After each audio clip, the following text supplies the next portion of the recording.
never heard of a killer. I drop bombs like Hiroshima. Somebody said, look at LeakYou video. What the fuck is LeakYou? Is it like a site? What's LeakYou? LeakYou. Is it a YouTube channel? Oh, shit. Oh, all right, bet. Here we go.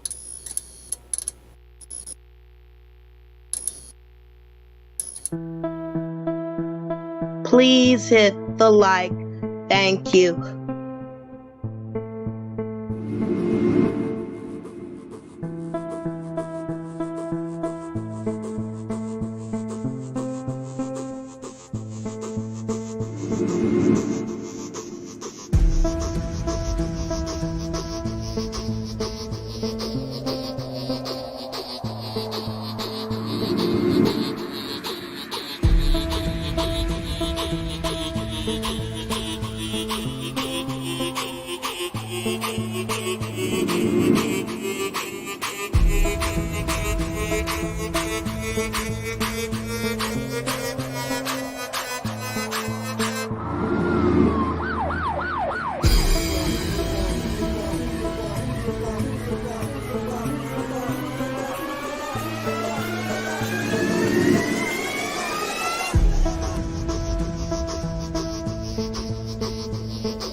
One, two, three, four.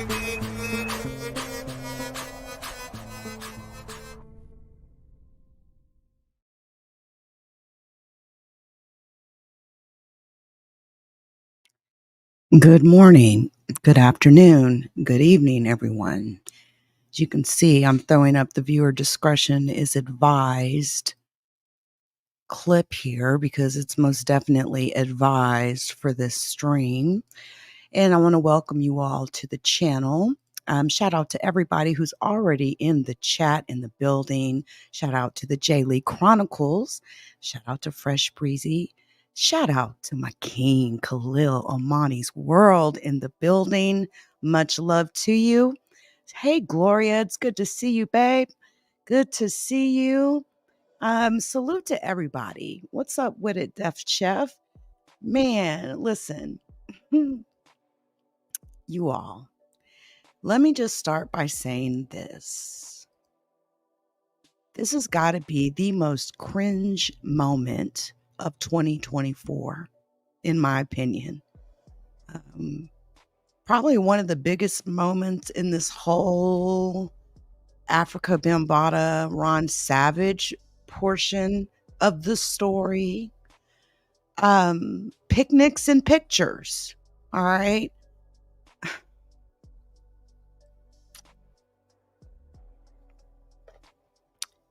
I'm also going to start by saying I feel like this hurts every victim out there who's been sexually assaulted. And we've seen Ron Savage, kind of leaning this way for quite some time, almost trying to claw his way back into Zulu Nation. All right. Damn near begging to talk to Bambaataa at times. He does these live streams over on his channel. They get very weird. They get very strange. And you could just kind of tell this was the direction that Ron Savage was going, that he wanted to be back in with Afrika Bambaataa and Zulu Nation or whatnot. And boy, oh boy, is this photo that you see on the screen making the rounds. So, I was going to talk about this a few days back. And I didn't get an opportunity to for a variety of different reasons. And then tonight, Ron Savage, he made a post talking about he was going to start his closure tour over at Sonetta's. And so he went over there and talked to Sonetta about this whole thing, this whole photo, this whole meet and greet. And can I just say how ridiculous it is that Ron Savage basically has tried to steal this hip hop stands with survivors movement? Can we just take a moment and just kind of ponder on that for a second? This is a man who did multiple interviews and said that Afrika Bambaataa molested him. Straight up. And then, you do a documentary with Layla Wills about the situation. You get mad and pissed off and turn on her for your variety of different reasons. But I think really at the end of the day, it was because he wanted to be back in with Afrika Bambaataa and Zulu Nation. That's what I think it was. And then you steal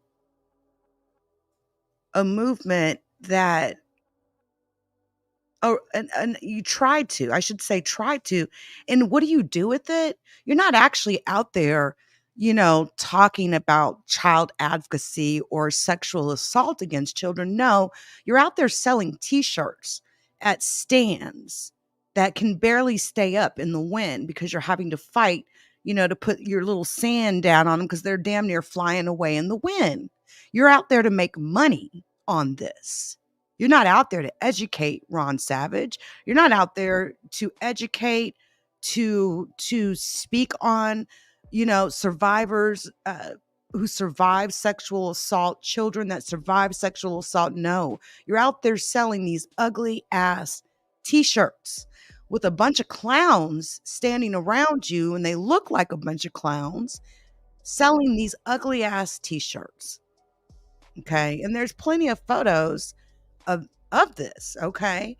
And I'm going to show you some of these before I show you a little clip here. All right. But it's unbelievable. That's how people feel. It is absolutely unbelievable that we're seeing Ron Savage, okay, now in the arms of Zulu Nation, Mr. Afrika Bambaataa, Mr. Zulu Nation, in his arms, with his arm around him. You could see, Afrika Bambaataa's got his hands down to his side. But Ron's got his arms around him. And listen, I got to mention this too about Ron. I don't know what's happened in the last couple of months, but when I tell you that Ron Savage, you look rough. You look a lot different just from 2 months ago. Just from 2 months ago.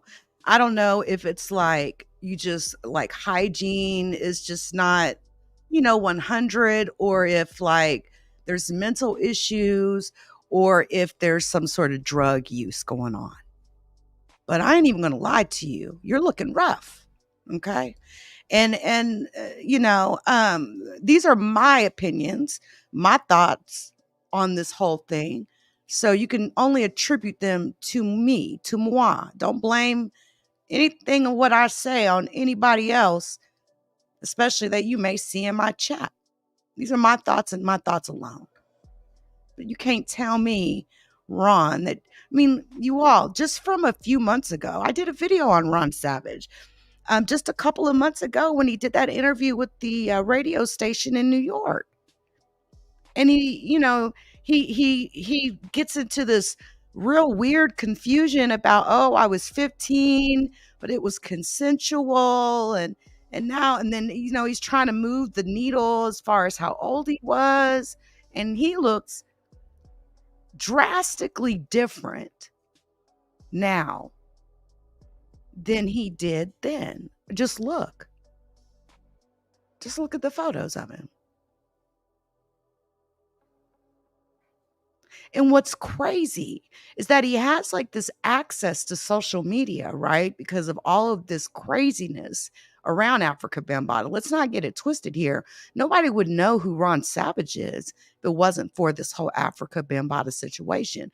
His entrance into infamy or fame, or this thing, internet fame, whatever you want to call it, because I wouldn't classify him as a social media influencer or anything like that.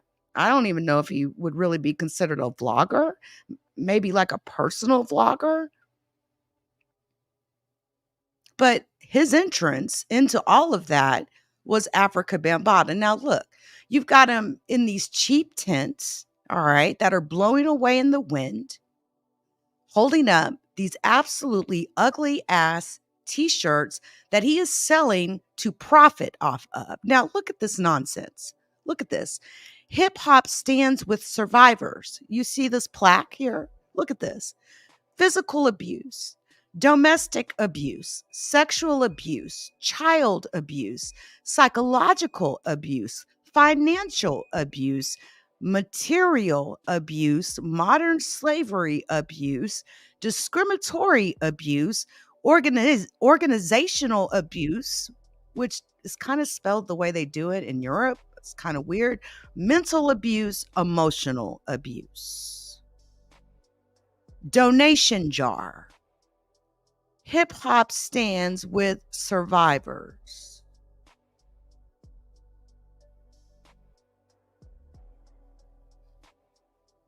Look at these shirts that he's selling. Look at the bracelets, the cheap bracelets. Hip hop stands with survivors.org. Then, of course, we've got our wonderful cheap tent there. All right. It probably took somebody all of 2 seconds to create this, hip hop movement logo. It's trash. And what a slap to the face of victims of sexual abuse. Now you're going to sit up there and tell me that Ron's looking healthy?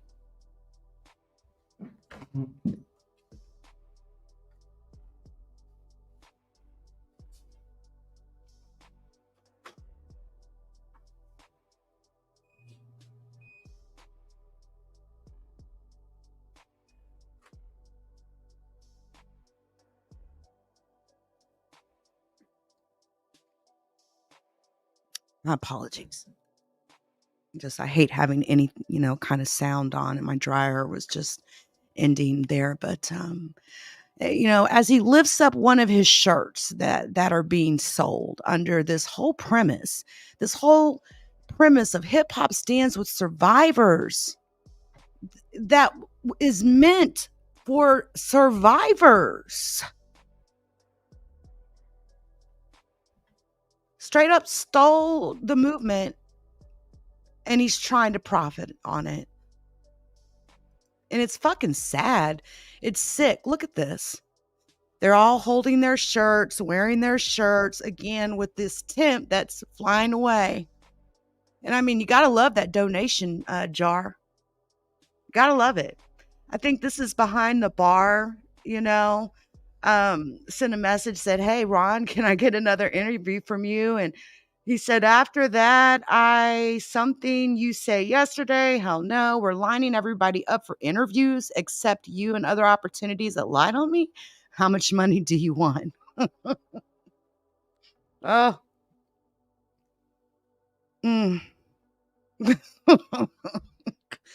That's just kind of funny to me because, look at it. We're lining everybody up for interviews except you. So he's purposely going out here trying to get attention, to this whole thing. And look at this. Listen, my ops don't have power over me anymore. I'm free. Their words don't mean nothing and are relevant. You mean irrelevant, right? These opportunists, okay, whatever, still trying to stay relevant when it comes to my story and hate the fact that I got closure. They still haven't realized they're over. I have taken back over what I started so that I can set the record straight. God has intervened. Wow. Closure. You apologizing to the man that victimized you is what you call closure? What a horrible precedent that you're setting. And here's the picture that everyone's talking about. This is the quote, the caption: "Never underestimate the power of God. When he intervenes in an affair, he sets everything straight." Wow. Hey, behind the bar, Leonard, Third Eye, good to see you. Hey, Donnie, what's up? My God.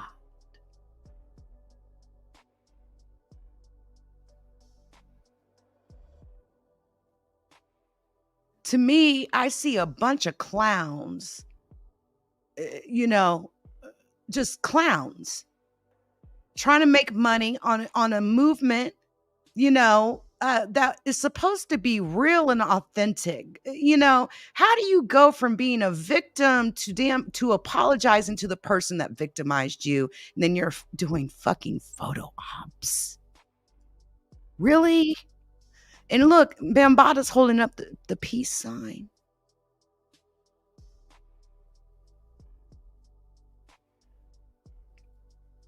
Getting older. Okay. Has never been held accountable in a court of law for his acts against multiple people. He was stabbed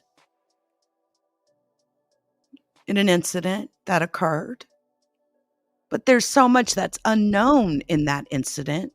Everything from how old the young man was that stabbed Bambaata to whether or not it was a consensual act. Like, he's never been held accountable in a court of law. There was even a law that was reverted so that victims could have taken him to court. And for whatever reason, whether that's some people don't want to be in a courtroom, to maybe, they don't see things through, to a variety of a million different reasons, he's never seen the inside of a courtroom for any of this. And look at all these people standing around him, supporting him. Even though, damn near all of them have heard about this. Listen, I have no doubt in my mind that Afrika Bambaataa did exactly what Hassan Campbell and Ron Savage said he did initially. And I mean, I don't know who these people are, but they look like clowns. Oh, we're selling bracelets. We got our donation jar. We got our hip hop stands with Survivor t-shirts. This is the most ghettoest bullshit that I have ever seen in my life.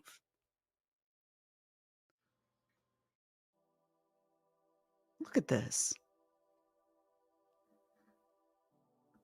It's like Ron feels so good to be back, as a part of Zulu Nation.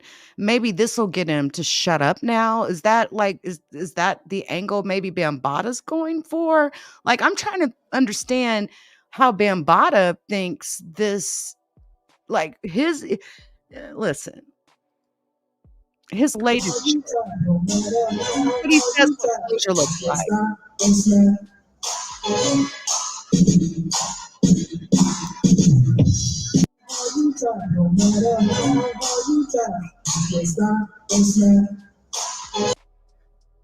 This is sad, man. For real, this is some sad ass shit. And listen.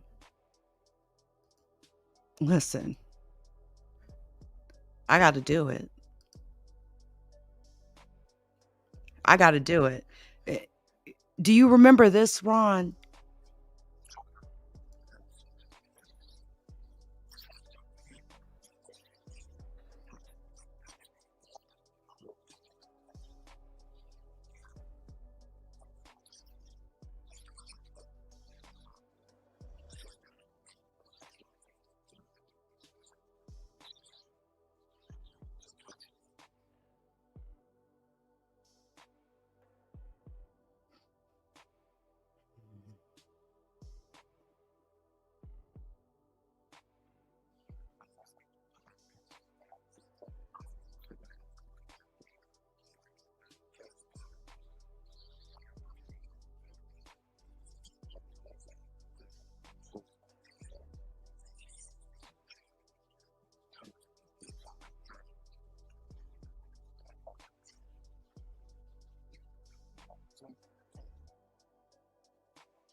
Thank you for letting me know that. That is very weird that you have no audio there. Thank you for letting me know. Let me stop the screen share and represent it because I absolutely want you all to hear this. Give me a moment. We'll get it together here. Let's try this again. And let me just make sure all the settings, audio settings are proper. They should be. All right, let's try this again. I'll make sure we have sound here. Give me a sec. Sound here. Hold on.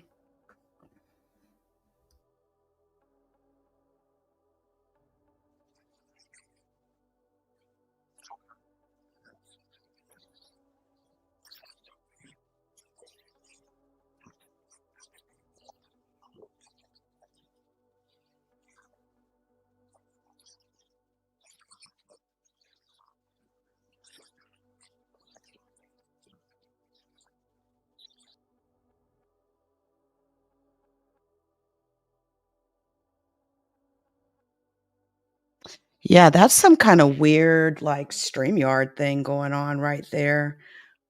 Hold that thought, folks. Let's see if we can figure this out. One moment. Let me try another clip and see if this will work. When I'm having sex, it's like you can't initiate touch me. I have to know that you're gonna touch me. It's like you can't initiate touch me. I have to. Okay, so that's definitely something with that particular clip, which is really odd.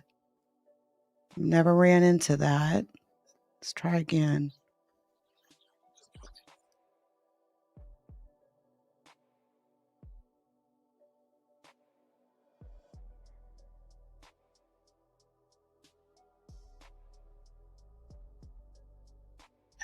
When I'm having sex,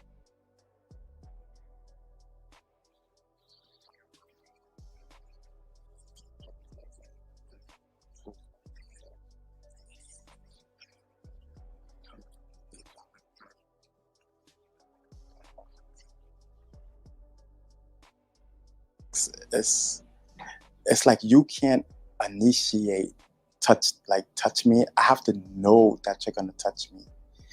And when you go to touch me, it's like I had to like brace myself.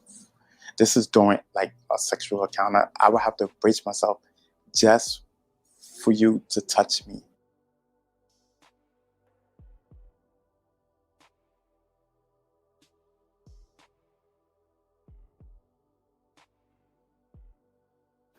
My name is Ronald Savage. When I was younger, I was molested by Afrika Bambaataa. Afrika Bambaataa is the founding father of hip hop.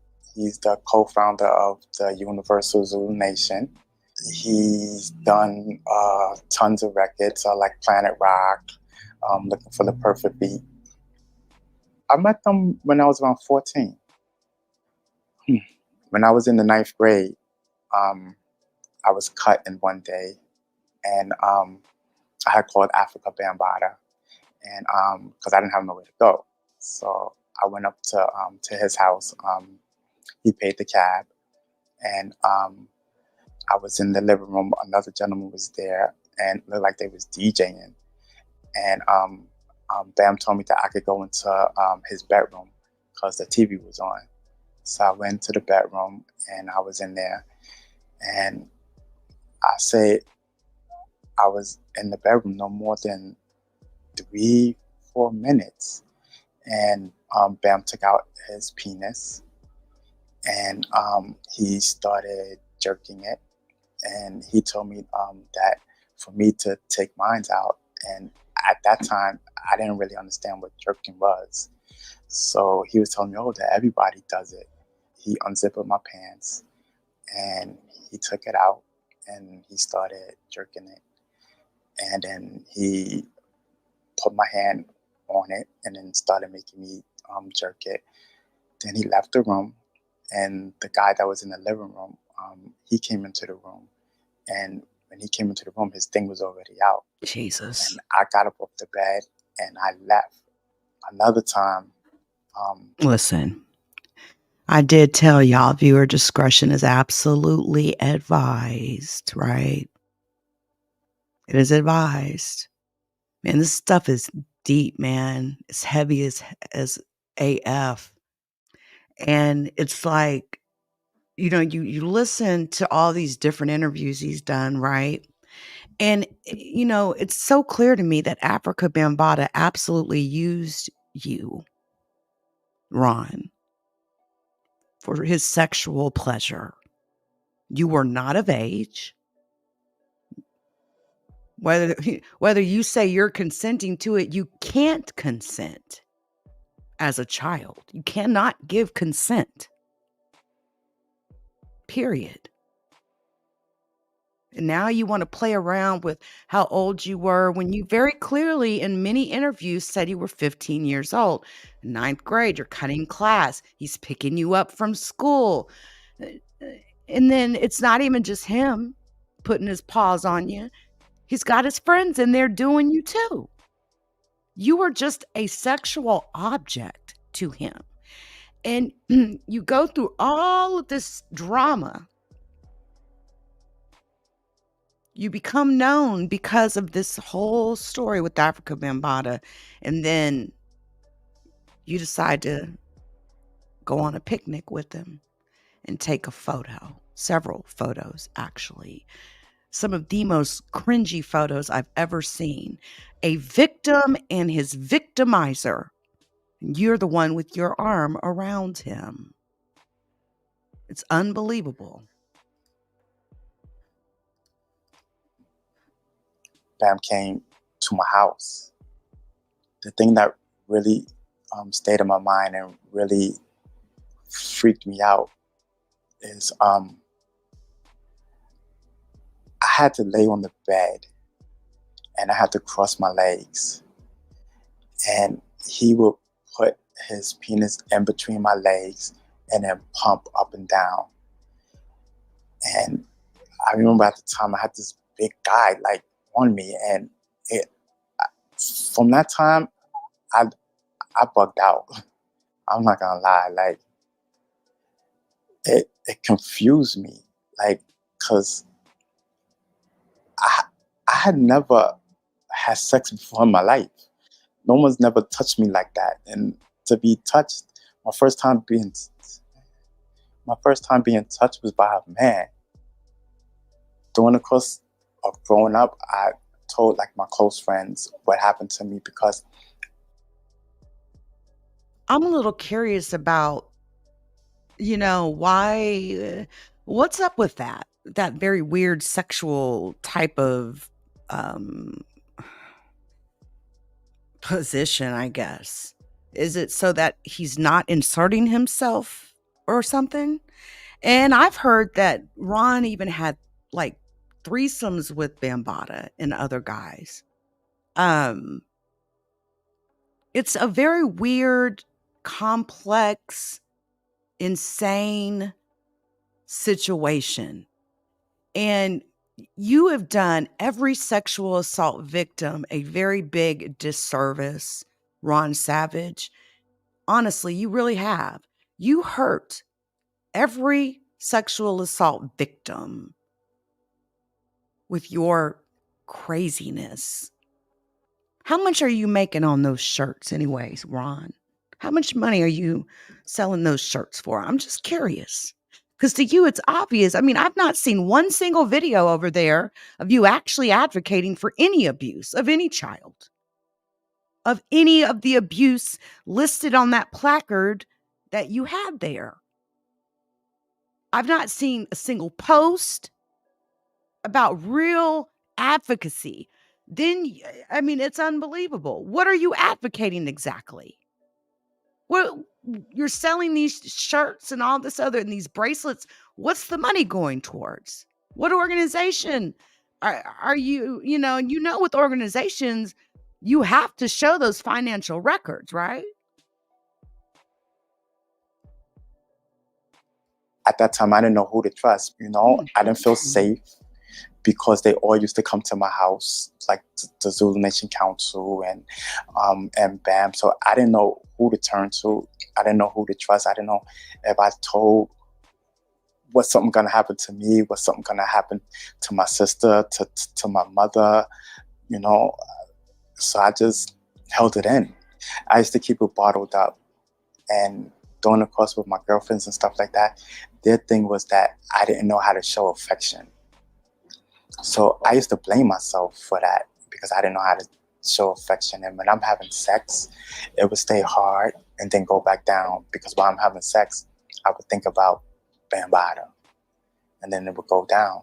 And, you know, that's the things that the girlfriends didn't like. And I blame myself for that. And I tried to commit suicide about that, because I was always wishing that didn't happen to me. And I always was wondering, if that didn't happen to me, like, would I be able to perform the right way?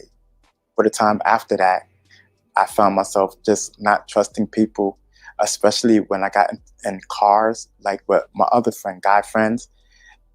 It was on my mind was, are they going to do this too?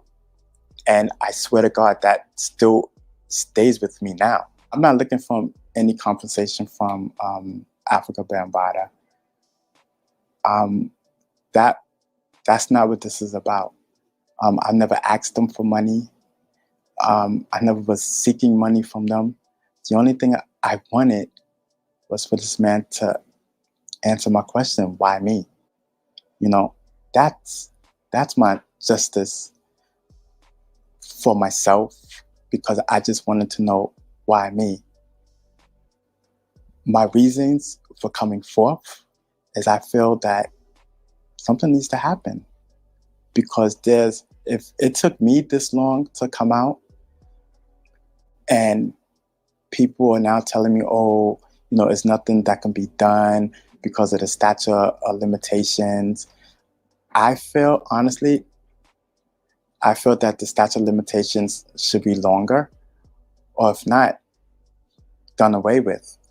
It took me till I'm 50 to be comfortable to talk about it, to let it out. So I feel that, how can people put limitations on something you've never been through? You know, you haven't experienced the pain, the suffering that I went through since a young teen up until now. And then for it to be told that I have up until 21 or 23 to report it, that's totally unfair. Because at that age, I had just told my parents. I wasn't ready to tell the world. Every day of my life, I think about what happened to me. And it bothers me because I was always afraid to get it out, afraid to talk about it, you know, because I never wanted to be judged. I always wanted to be like everyone else. So that's, you know, that's probably maybe one of the reasons why I didn't say nothing to no one, you know, other than being afraid and what will happen to me if I do tell, because this is a very powerful man. You know, he has, I believe it's 1.5 million members worldwide. Where am I run to? Where are you going to run to? Well, running right back to your abuser isn't the answer. I can tell you that. But listen, I want to show you this news article that hit the airwaves. All right. Afrika Bambaataa and Ronald Savage unite at Zulu Family Day. This was published on August the 7th. Right. This is the photo, the infamous photo. So hip-hop legend Afrika Bambaataa and Ronald B. Stinger Savage have shared a heartfelt embrace during the Universal Zulu Nation's Family Day event, a gathering dedicated to honoring the late Queen Amber Pepsi. The Family Day event, steeped in the rich heritage of the Zulu Nation, provided the perfect backdrop for this significant encounter. As the crowd looked on, Savage articulated the profound impact of their embrace, emphasizing it as a divine act of healing. Quote, forgiveness, healing, and unity are God's work, and that is what this moment was all about, he declared, highlighting the transformative power of faith in his journey towards closure. Savage recounted the challenges he faced, including slander and harassment from a female opportunist after he chose not to pursue legal action against Bambaataa. And I know who he's talking about there. God had enough and gave me the much needed closure that I was looking for, he stated, reinforcing his belief that this moment was orchestrated by a higher power. This embrace was not just a personal milestone for Savage, but a beacon of hope for all in attendance, symbolizing the potential for healing within the community. I feel God has chosen me to represent forgiveness, he reflected. This embrace was a testament to God's intervention and his ability to heal and set things right. This is feeling like does the Zulu Nation own this website, parkerchestertimes.com? Because it sure feels like some kind of weird pro-Zulu Nation type of article here. It concludes, the Universal Zulu Nation Family Day, dedicated to celebrating the principles of peace, love, and unity inherent in hip-hop culture, took on new significance with this poignant act of reconciliation. As the Zulu Nation continues to honor Queen Amber Pepsi, the embrace between Bambaataa and Savage serves as a powerful reminder of the importance of forgiveness and unity, inspiring attendees to carry these values forward. About Universal Zulu Nation. Founded in the 1970s by Afrika Bambaataa, the Universal Zulu Nation is an international hip-hop awareness organization that promotes peace, love, unity, and enjoyment through the diverse elements of hip-hop culture. What in the world is going on?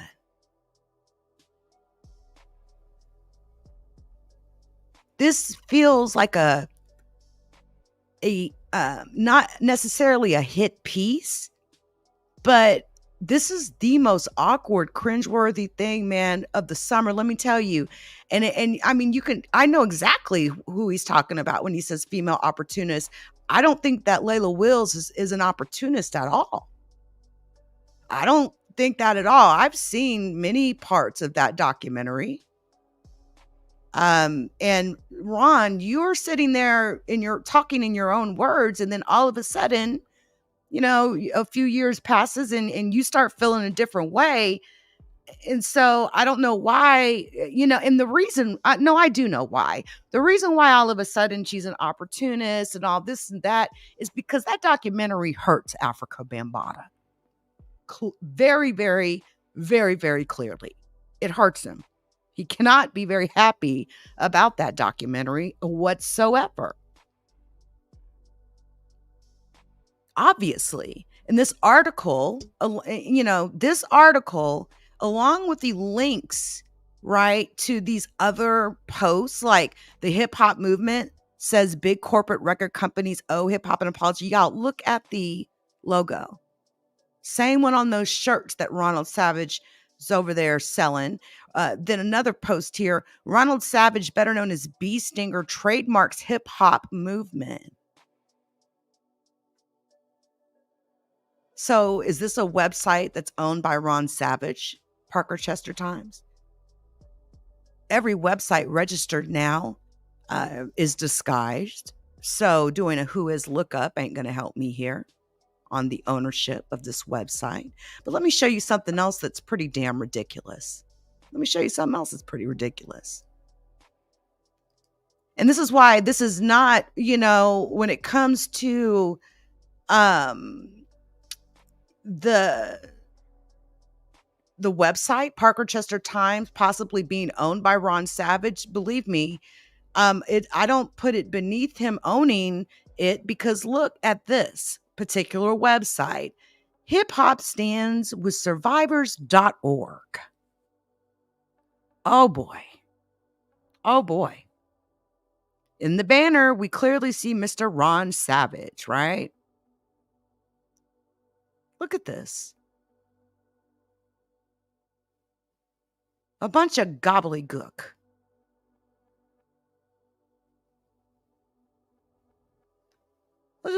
You know, by bringing people together around a common cause, we can raise our voices and demand the change that we need to see, whether through conducting and creating petitions, protesting, or building supportive communities. We can create a brighter future for all of us. With dedication and persistence, we can make a real difference in the world and leave a positive legacy for generations to come. I'm going to do that selling them shirts and them bracelets. What does Hip Hop Stands with Survivors mean?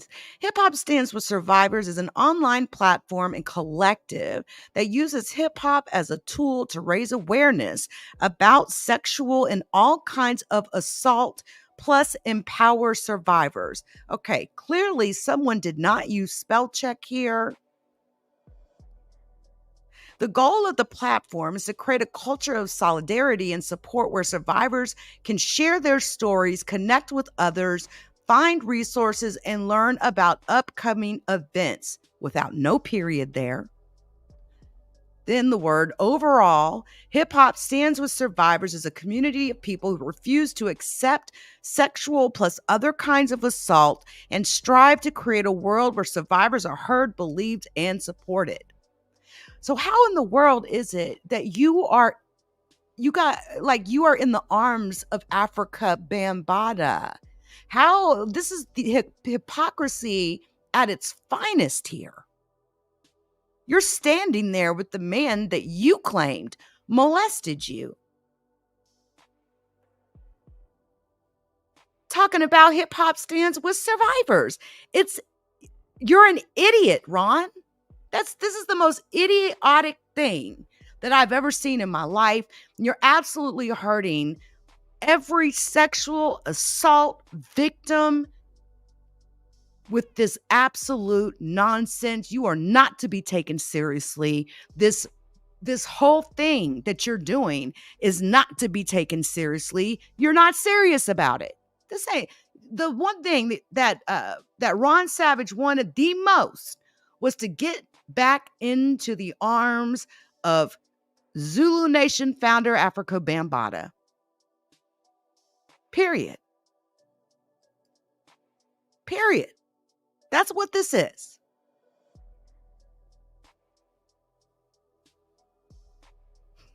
And they used her tribute day for this show. Pay attention to Truth Hill's comments in the chat, folks.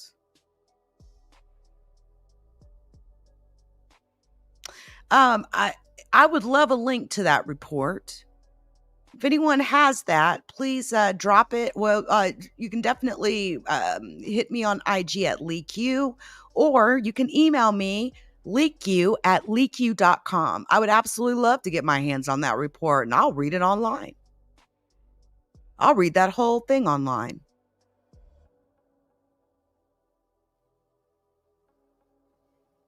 Hey, Queen's Throne, good to see you. Hey, did you see that nonsense earlier? And I'm talking about the interview that Ron Savage did over there at Sonetta's. Again, more criticism for Sonetta that the interview that you gave was weak. That you don't ask the hard-pressing questions, Sonetta. It's like you have an issue digging in to these people's asses when their asses need to be dug the fuck into. Not literally, just, speaking. You know what I mean when I say that. Good. Looking forward to it. Okay, there's a trademark fraud federal lawsuit against Ron Savage for lying that hip hop stands for survivors is his, and he filed a false trademark for the name. And that is so obvious that that's what he's done. And that's what really disgusts me about it all, because I've been paying attention to this. I love being the wild card, right? I'm this crazy lady that just kind of comes out of the sidelines here, right? And I just love being able just to speak my opinion on matters. And I don't have no stake or claim to any sides of anything, right? I love it to keep it that way, right? But I'm absolutely disgusted with the fact that not only has he stood up a website, right? Now he's claiming that he owns this hip hop stands with survivors movement that I know, I don't know like the original start, like the specific details behind that. But if I'm not mistaken, Miss Layla Wills, that was something that she started legitimately, right? And you basically commandeer it, and then you run back to your abuser for a freaking photo op. I mean, what do you think Afrika Bambaataa is going to do with you now, Ron Savage? Like, you think that, what? Are y'all going to be best friends? I mean, what do you think is going to come from this?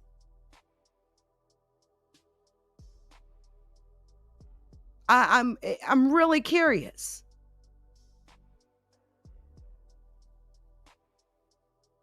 But again, we knew probably a year or two ago, maybe 2+ years ago, that this was kind of the direction that Ron Savage was going. Hold on a second. Let me make sure. Let me add you really quick just as a mod for the moment, so you can drop those links in the chat for me, Truth Heals.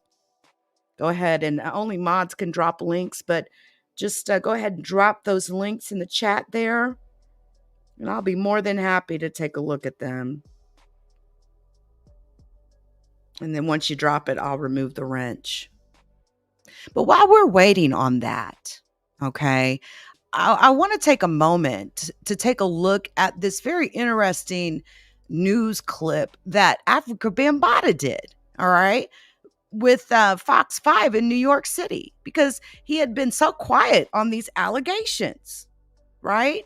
And then he finally spoke. He finally broke his silence, and this is how it went. Hurting, and it was definitely crazy to hear this now, when I was doing so much other work in the community at the time. A Fox 5 exclusive, one of hip-hop's founding fathers speaking out for the first time on television about shocking child abuse allegations.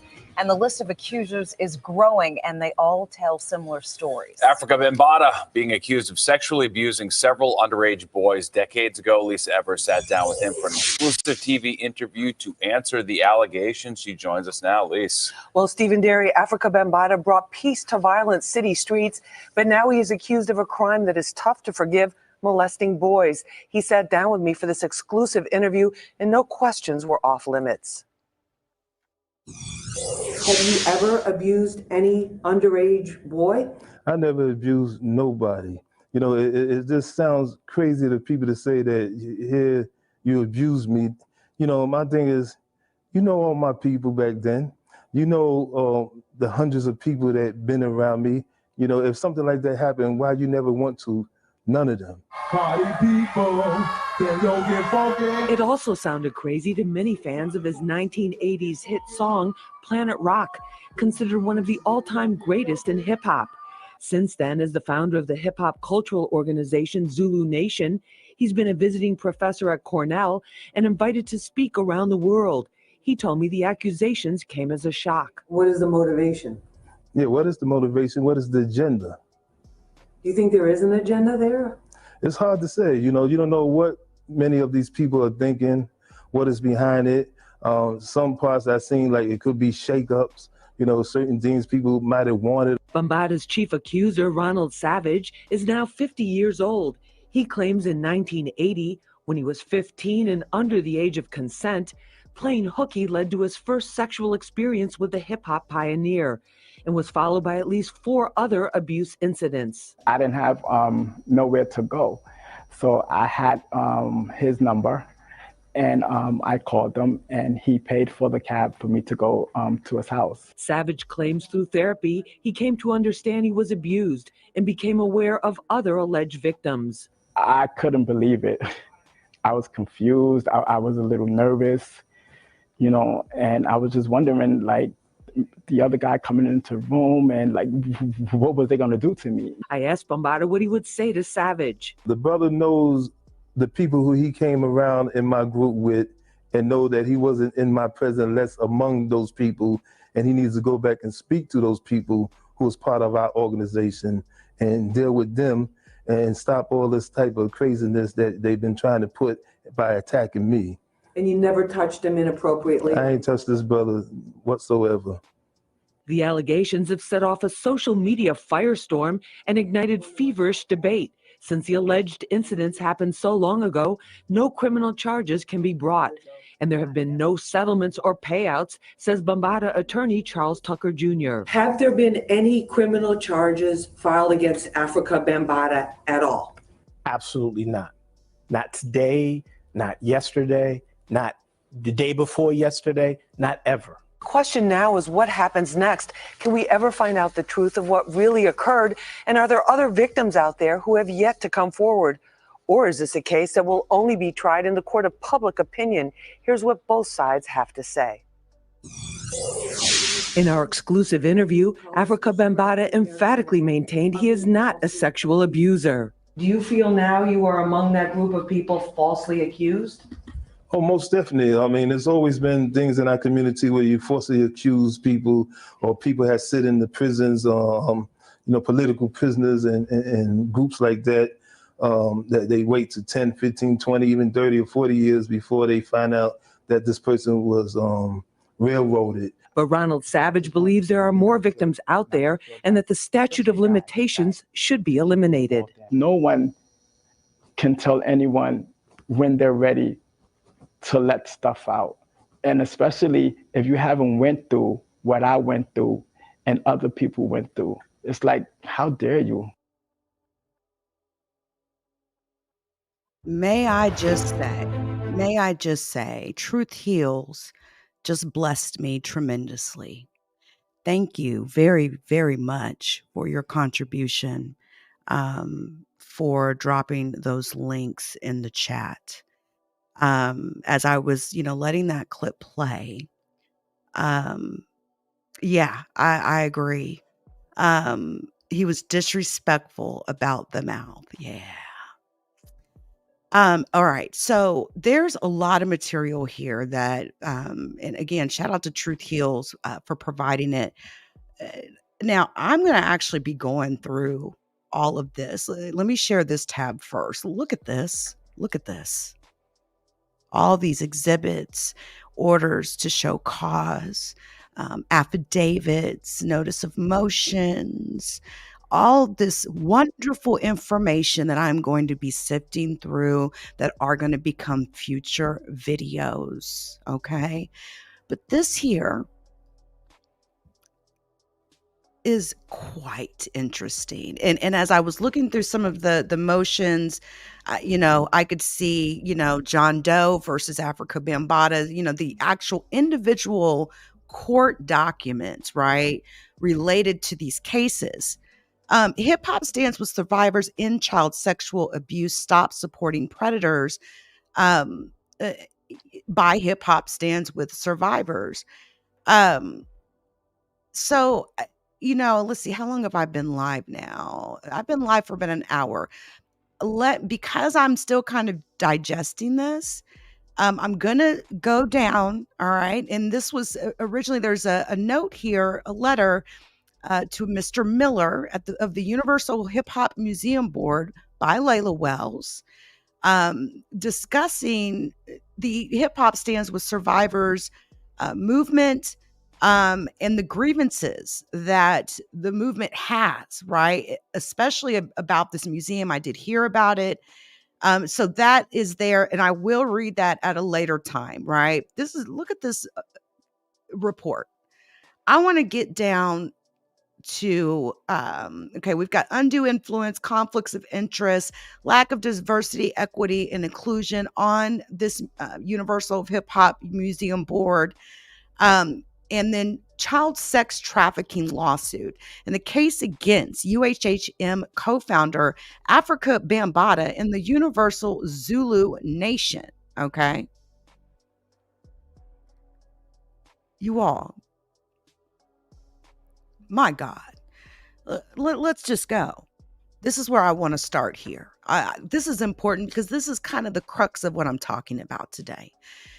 Understanding the heinous civil charges and allegations against Bambaataa and the UZN is what makes Bukano's continued relations with them unacceptable. On August 4, 2021, John Doe filed a historic Child Victims Act civil lawsuit against Lance Taylor, aka Afrika Bambaataa, and the Universal Zulu Nation, known as acronym UZN. The anonymous plaintiff is keeping his identity secret out of an abundance of caution after another person who spoke out was murdered. Wow, I did not know that. There is no evidence that Bambaataa or the Zulu Nation had anything to do with the murder of the UZN's international spokesman, Tony Bell, aka TZ Islam, and an Atlanta man was convicted of the crime. Islam said he received numerous death threats and went into hiding before he was killed. In the John Doe case, Bambaataa, the UZN, nor any legal representative responded to court summons during the 17-month-long child sex trafficking lawsuit, which is waiting on the judge to issue a final verdict. Several men were prepared to face Bambaataa in court to offer testimony of their own abuse, and the allegations span several decades, from the 70s through the 2000s.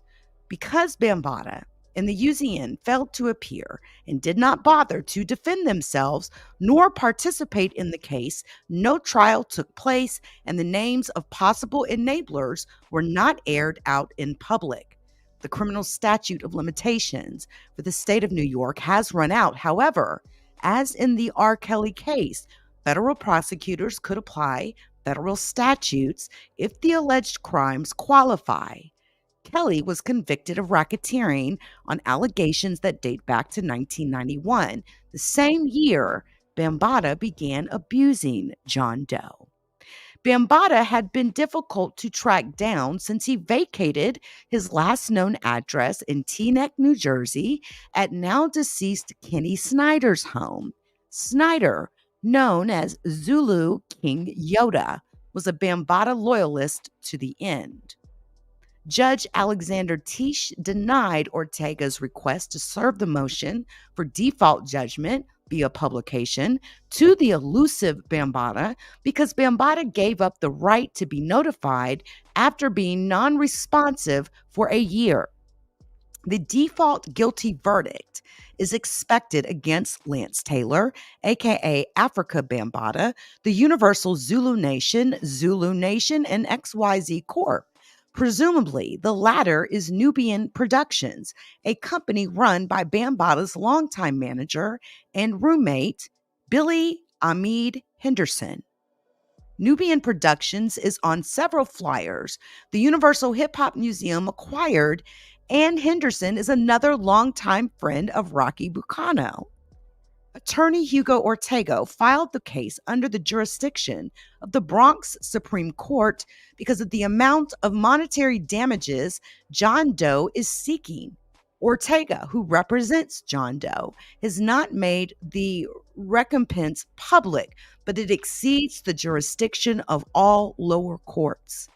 If John Doe can squeeze money out of the disgraced and self-proclaimed god of universal hip-hop culture, remains to be seen.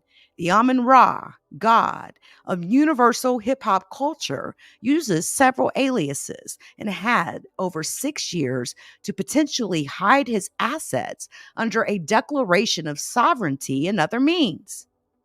News of the allegations of child sexual abuse against Bambaataa became widely known in 2016 when veteran hip-hop radio personality Troy Star Terrain interviewed Ronald Savage, Hassan Campbell, and several other men who gave accounts of Bambaataa abusing them when they were under New York's 17-year-old age of consent.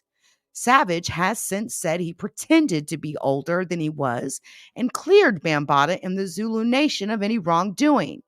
He is seeking a meeting with Bambaataa and also a feature in the Universal Hip Hop Museum that Bambaataa co-founded, which we now know as of, 6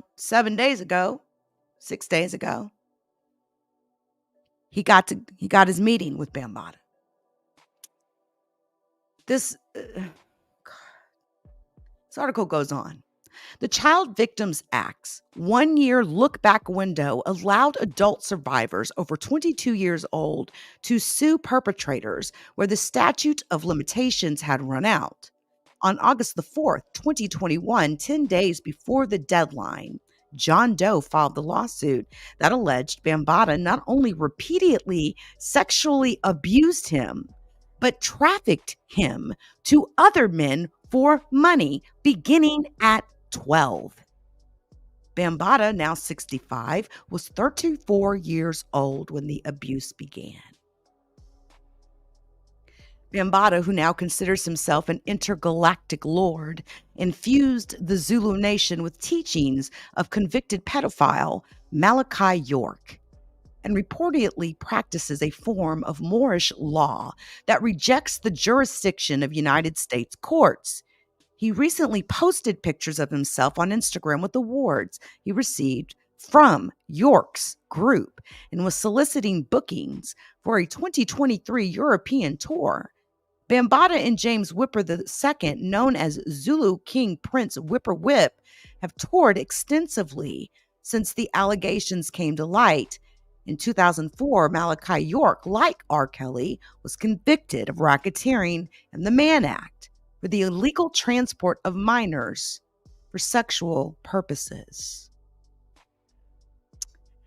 Billy Ahmed Henderson, Bambaataa's roommate, according to John Doe, Hassan Campbell, and other men who came forward alleging child sexual abuse, Bambaataa kept several locations that he used for sex with underage boys. One of those locations was an apartment at 1609 East 174th Street in Bronx River Public Housing. The apartment doubled as Zulu Nation headquarters and the Office of Nubian Productions run by Henderson. Bambaataa used the address as late as 2017 in his trademark paperwork. The purposes of his trademarked name include religious services. Henderson's bedroom shared a wall with Bambaataa's, and in an interview with Star, he claimed to not know anything about abuse of underage boys nor to have witnessed any abuse. Hassan Campbell said the apartment was a cesspool for pedophiles, and there were times he wasn't there, and there were times he was there. I don't care what he says, he knew what was going on. You could see the lust in his face. John Doe, who is younger than Campbell, started attending Zulu Nation meetings at the community center and, like other kids, was captivated by Bambaataa. The godfather of hip-hop was an intimidating but lovable man who had a personal army in the Zulu Nation. Even though Bambaataa had reached the pinnacle of success in the 80s with his hit Planet Rock, he never left his base in Bronx River's public housing. Hassan Campbell thinks it is because Bambaataa could easily pick his victims from all the poor children and get away with it. You have to understand, Bam came to power during the crack era. Your mother's on dope, your father's on crack. This made it easy for him to pick his victims, and his apartment had everything a child could want. The intimidating Zulu Nation had hundreds of members in the area and unparalleled street strength. Even though the group's motto is peace, unity, love, and having fun, Starr referred to the organization as a glorified gang. Flyers created for their parties contained the warning, "Come in peace or leave in pieces." It was safer to belong to the Zulu Nation than to oppose it. Even today, men in their 60s are afraid to speak ill about the Zulu Nation. Campbell remembers hearing stories that people who spoke against Bambaataa would come up missing. He described Bambaataa as having split personalities to appeal to his victims. He could be the Malcolm X, the Farrakhan, and then he could turn into a little child. Bambaataa took the kids to parties, concerts, and amusement parks. The hip-hop world created an underground economy for poor kids like John Doe. The parties, the flyers, graffiti jackets, rapping, beatboxing on corners, selling tapes, and doing security were all ways poor kids could make money. And the Zulu Nation was at the top of the pyramid. This subculture even had its own teachings and dominant areas of Black thought. Malachi York's Nuwapians, the Nation of Islam, the Nation of Gods and Earths, Noble Drew Ali, and the universal hip-hop culture, of which Bambaataa was the guru, and the Universal Hip Hop Museum openly promotes. This is a photo of Afrika Bambaataa with a boy displaying the Zulu Nation hand sign and holding a camera at an amusement park. John Doe started attending Zulu meetings in Bronx River, and his 12-year-old mind was enthralled. Bambaataa taught classes that took from these other schools of thought, and Zulu Nation lessons were mixed with ancestors, intergalactic superiority, and like any cult, the enemy was always on the attack. Members were hypervigilant against anyone trying to take them down. Doe became a card-carrying member of the Zulu Nation and part of Bambaataa's personal security team. The Bronx River apartment was jumping with celebrities, music, movies, and a home gym. The weightlifting equipment seemed innocent enough and was a real draw for the young boys hanging out with the older and stronger Zulus. Bambaataa complimented them on their strength and asked them to remove their shirts so he could see their muscles. They said he would get his camera, take pictures of them, and even touch them. You could see the lust in his face, said Campbell, who was 12 when he said the abuse started. He took me in the bathroom and unzipped my pants, said another man who said he was 13. He made me go down on him, said another who was an underage teen. Taking pictures was something Bambaataa often did, and all the men interviewed by this writer, except two, said Bambaataa showed them photo albums full of naked members of the Zulu Nation, DJs, and gang members in sexually explicit positions. These photo books, the survivors say, also contained underage boys through the years at different stages of development. Perhaps these compromising photos that Bambaataa allegedly possesses and their fear of exposure of why many have been silent and claim to know nothing about his sexual activities with young boys. In addition to the photos, victims of Bambaataa said he used porn, prostitutes, and group sex to groom them. Bambaataa would initiate group sex with a woman, usually by hiring a prostitute. One man said he had sex with older male Zulus in front of him when he was a child, and that others openly masturbated with Bambaataa while watching porn. They also accused the prolific and conscious community leader of having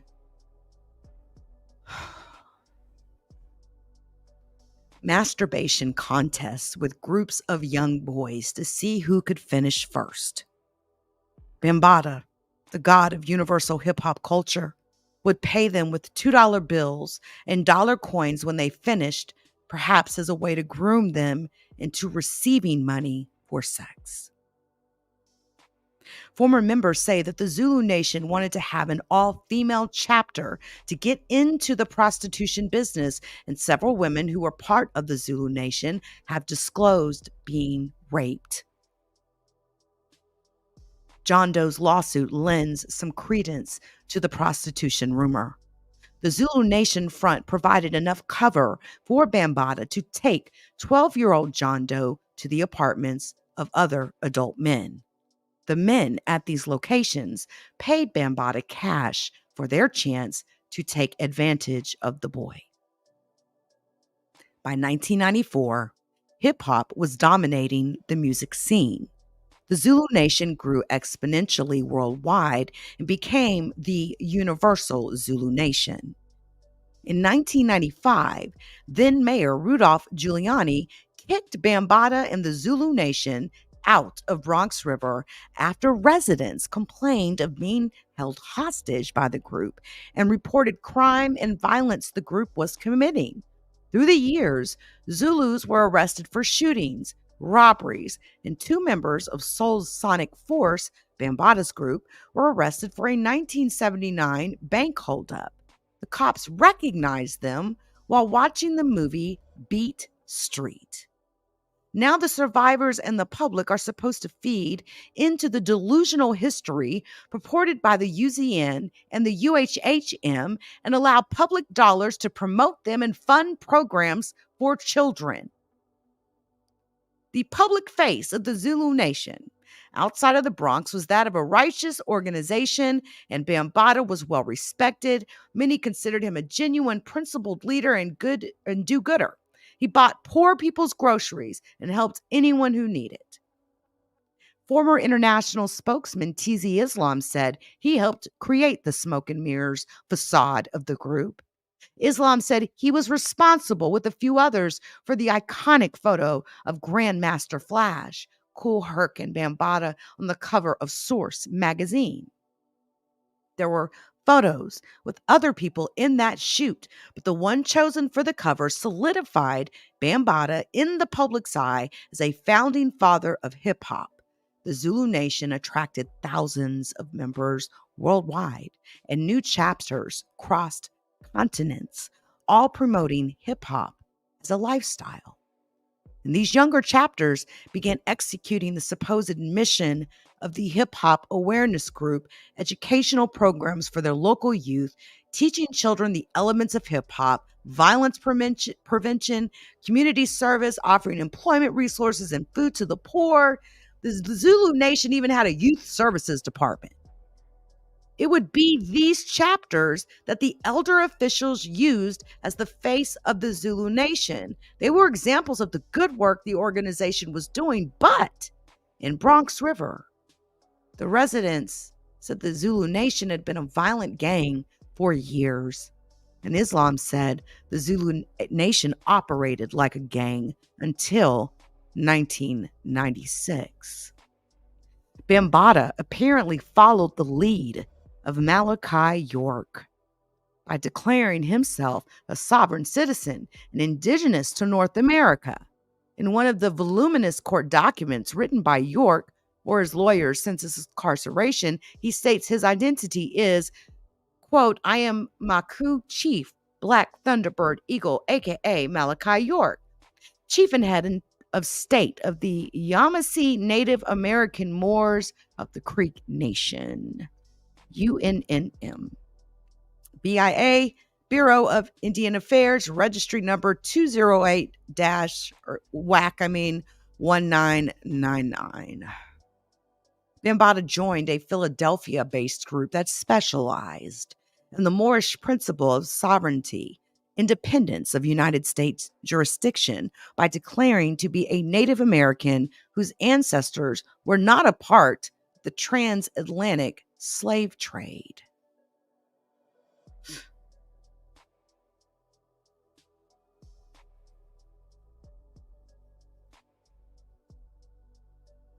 This is unbelievable.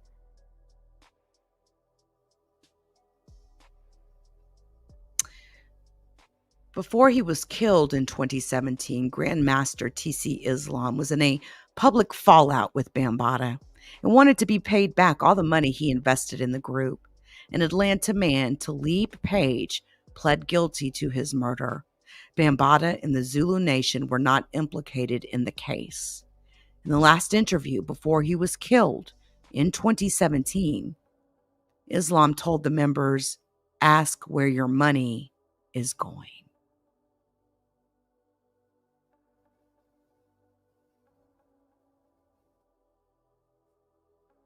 This is very detailed. How long have I been live now? My goodness, over an hour. This is... Wow.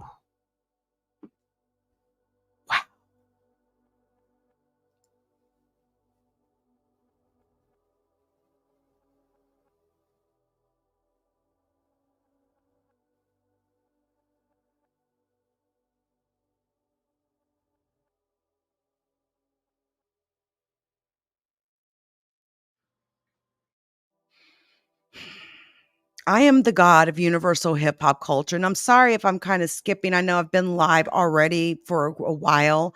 I will be coming back. And I think I'm actually going to read this in like parts. This is a 30-page report. And I think I'm going to actually read this in actual parts, like part 1, part 2, part 3, part 4.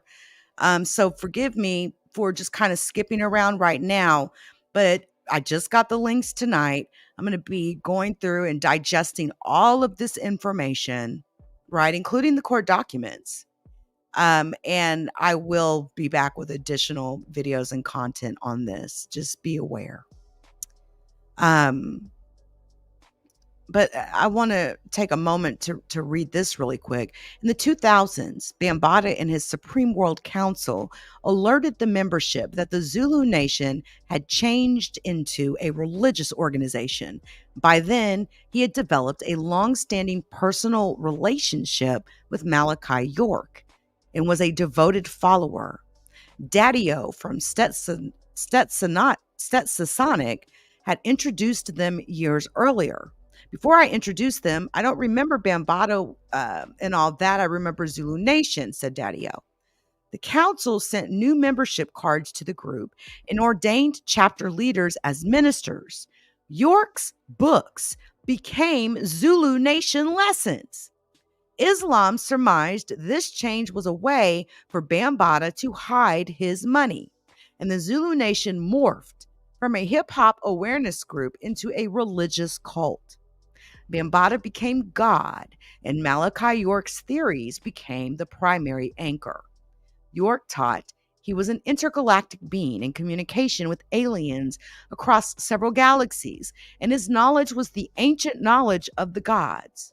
Bambaataa was always into UFOs and thought Lucifer and Big Brother were watching him through his VCR. Some of his accusers say he used tape to block their view. And York spent a lot of time talking and teaching his convoluted theories, especially on the purported ancient rituals of Kemet and Nubia.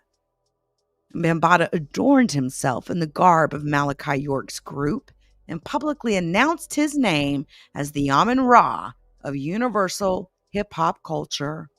The Amun-Ra and his nation were not the only ones in hip-hop involved with York. Chuck Morgan, a former Nuwaubian, said that York made it his business to go after hip-hop celebrities because of their large followings. Bambaataa attempted to create his own supernatural mystique. Like the Nuwaubians, he mimicked the cadence of the NOI, and his use of the title Amun-Ra most likely refers to York's doctrine about the Egyptian god Amun. According to York, the male priest of Amun would have sex with Amun as an oath of their loyalty. Therefore, professed York, the police did not arrest Catholic priests for having sex with young boys. The priests were simply reenacting the ritual. Only those in power and those with higher knowledge like him understood this. In conversations with past and current members of the Zulu Nation, York's language and teachings are still heard. Words like factology, overstanding, and the popular use of Nubian all emanated from York. Emboldened and untouchable because of his own personal army and reinforced with teachings of child sex rituals, the Amun-Ra of universal hip-hop culture allegedly molested underage boys from the late 70s through the 2000s.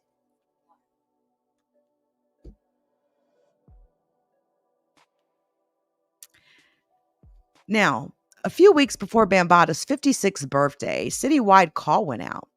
Bambaataa had been attacked and was at Jacobi Hospital. Over 200 people gathered outside the hospital to secure Bambaataa. Zulus amassed in force. The Nation of Islam showed up, and all were on high alert. Word trickled out that it was not the enemy who attacked the god of universal hip-hop culture, but something more sinister had landed him in the hospital. The Nation of Islam dispersed, and the crowd began to thin out. Hassan Campbell was there and was told that both Bambaataa and his roommate, Amit Henderson, were being treated for knife wounds. There are several versions of the stabbing story, which was also written by Khalil Amani in an article. The story, and that was me saying that, the story Henderson and Bambaataa gave Campbell was that the assailant had come to the apartment acting funny and appeared to be on something. He went into the kitchen, got a knife, and started shanking Bambaataa. Bambaataa was screaming. Henderson ran into the bedroom to see what was happening and got sliced in the arm. The second version is that Henderson was on a phone call with multiple people. He left the apartment to get a sandwich. When he left, Bambaataa and the assailant were alone in the bedroom. When he returned from the store, Bambaataa was screaming. He ran into the bedroom and got sliced by the guy as he made a run for it. The third version is that several older Zulus were on a conference call discussing the stabbing. They laughingly described sexual scenarios that must have led to it. One joke was that Bambaataa probably slipped this guy a Mickey, and the guy woke up with his in Bambaataa's mouth and a finger up his This is the story that stuck. Once Bambaataa was released and back at the apartment at Bronx River Housing, 4 people interviewed said that he gave them a picture of the assailant and a map of where he could be located. The attacker appeared to be underage, and some had seen him hanging around before. He had been to the community center and at parties. Bambaataa allegedly distributed the picture, as did members of the Zulu Nation. The understanding they said they had was to find him and get rid of him.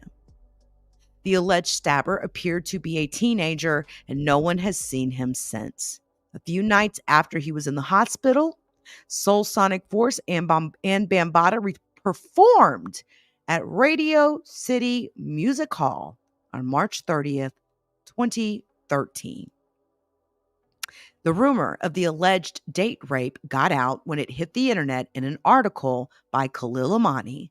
Shout out to Khalil Amani, who said he was threatened by members of the Zulu Nation. In New York, it also spreads when Star and Buck Wild discussed it on air at Hot 97. Henderson and Mickey Benson denied a stabbing took place and said Bambaataa was seen for chest pains. And the Zulu Nation portrayed Bambaataa as a holy man and leader that loves children. And I'm going to kind of bring this to a close by reading this unedited statement that Afrika Bambaataa released during this time. Quote, Afrika Bambaataa regards women and children as sacred and the essential building blocks of any community.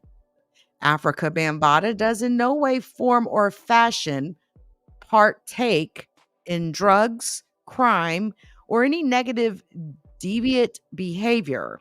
This is not the first time they tried to slander a great human being, and it won't be the last. The irony of these allegations is that the same things that Afrika Bambaataa is accused of, and it reads as accused of, but it meant to say accused of, are the same things he has spoke out and fought against through music and culture his whole life. Christ brought them Christianity and they tried to crucify him. Prophet Muhammad brought them Islam and they tried to persecute him. Marcus Garvey tried to unify people worldwide and they slandered and falsely imprisoned him. And Afrika Bambaataa gave you hip hop culture, and this is how some would slander him. To bear false witness and falsely accuse someone is a crime in of itself. International spokesman, Universal Zulu Nation Minister L. Kamanzi Herube.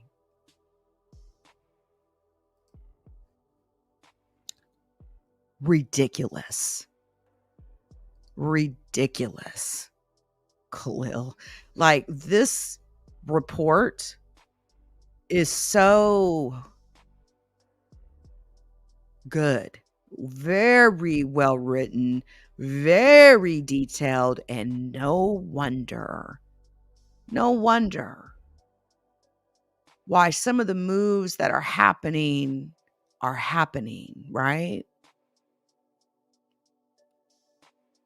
If you can get Ron back in your corner, although it makes Bambaataa look weird too, the fact that, and it makes him look somewhat powerful too. The fact that he, Ron claimed that he molested him when he was underage. And the fact that he can go out and do all these interviews and tell these, all this story for all these years. And Ron runs back to him and then apologizes.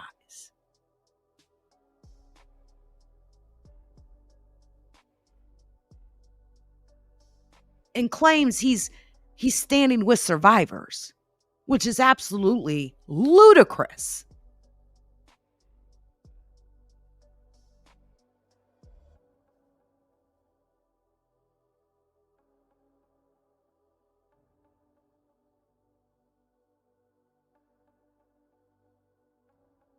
And to KRS-One, that dude's suspect to me, been suspect to me all day, every day.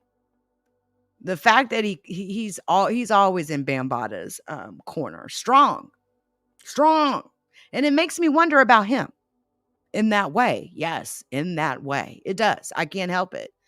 But as I just kind of scroll through this and show you, look at this amazingly detailed report here. My God, look at this.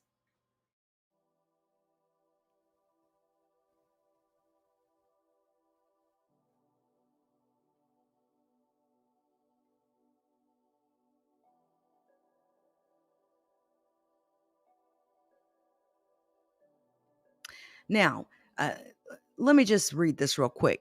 And this is the actual organization Hip Hop Stands with Survivors, right? That was created, I don't know what year, but this is not the one Ron Savage is running around touting, right? Hip Hop Stands with Survivors is demanding accountability and social responsibility from the museum, and for the museum to stop treating the people like it's stupid while spending its money. As a 501c3 tax-exempt organization, the museum has not declared its social responsibility and position for survivors who say one of its co-founders sexually violated them. Others involved may have enabled the perpetrators, and others may have taken part in the abuse and cover-up.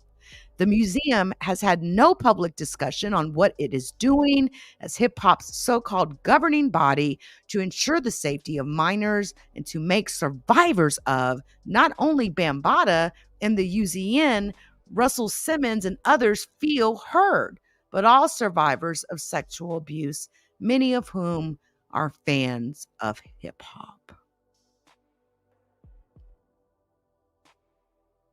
So, what message are you sending to the youth, Ronald Savage? What message do you think you're sending to the youth?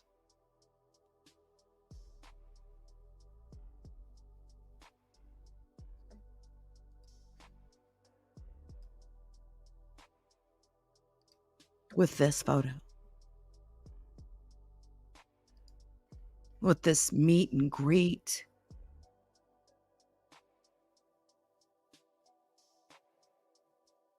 How dare you? How dare you take a movement, a legitimate, authentic movement? And you can tell by the documentary that Layla Wills, because again, I've watched several parts of that documentary. She put a lot into that. Probably money, time, energy, heart and soul. And you come around like a little buzzard and try to steal something. And I'm like literally questioning, is this guy's mental health okay? Are there drugs involved? Like, what is going on here? I will repeat it. He looks really rough for wear compared to how he looked a few months ago. It's like a very fast downturn in his visual of how he looks. Don't know what to say about that. But this picture, again, has got to be the most cringe moment of 2024 so far. And the fact that this pro-Zulu Nation article was written and put out there on the web, that's suspect in and of itself. An info warrior, absolutely agree there. The more that I read this report, I feel like Bambaataa's a narcissist as well. These people get these egos, these huge egos, and think that they do no wrong, and they want everyone to bow to them, blase this, blase that. Exactly. We all did Layla Wills' documentary willingly, even Ronald Savage. And for you, Ronald Savage, to claim that she's an opportunist, listen, you're not even being honest. You can tell, listen, you can absolutely tell, okay? Because look, I told y'all, I've been watching all the various different parts. Does he look like he's being held hostage here? And I don't have permission to play a portion of this. I may reach out to her and ask if there's, if I could at one point in time. But does it look like to you that he's being held hostage? He looks like he's talking to me. Let me drop a link, matter of fact, to this. This is very professionally done. You know what it takes? Oh, you guys can't even see it. Do you know what it takes to put something like this together? Look, it's the whole thing, again, was very well professionally done. Award-winning type of material here, to be honest with you. And so you sat there, you did this interview willingly, and then you turn your back on it, on everything about it, and you run back to the arms of the man that you said molested you.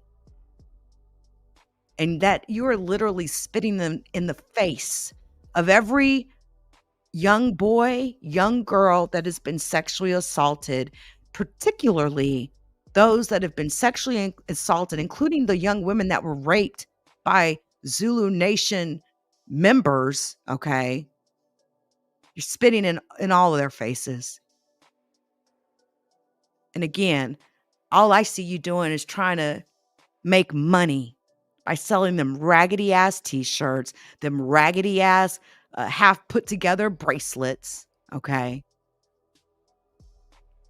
And it's just so rank. And he's talking about he's on a closure tour. Sometimes, regardless of whether you think somebody is, mentally deranged or whatever the case may, you just got to call them on their shit. And this is some bullshit. This isn't the time for weak ass questions. And no, dude is clearly saying, I'm going to do a closure tour starting with Sonetta tonight, right? a closure tour. He told Behind the Bar in the email message, right? Or the text when Behind the Bar asked him for an interview, right? He told him, we're lining interviews up. This is a whole thing that he's doing, right?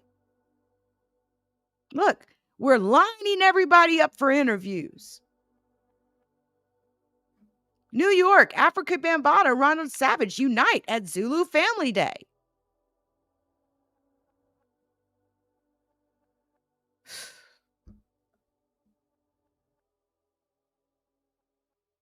Sad. It is sad. It's sad. But listen, I'm absolutely gonna, again, be doing I want to read through that report in more depth in parts. There is a lot of information in that report. Amazing, detailed information that I think deserves a absolute full detailed analysis and review of, and I'm going to do it in parts. So be ready for that.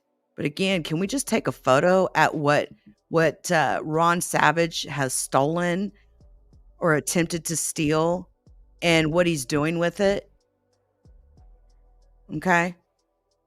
Again, you got to love the donation jar and you got to love the placard here. In the cheap ass plastic tent. Look, and the bracelets. Don't forget the bracelets.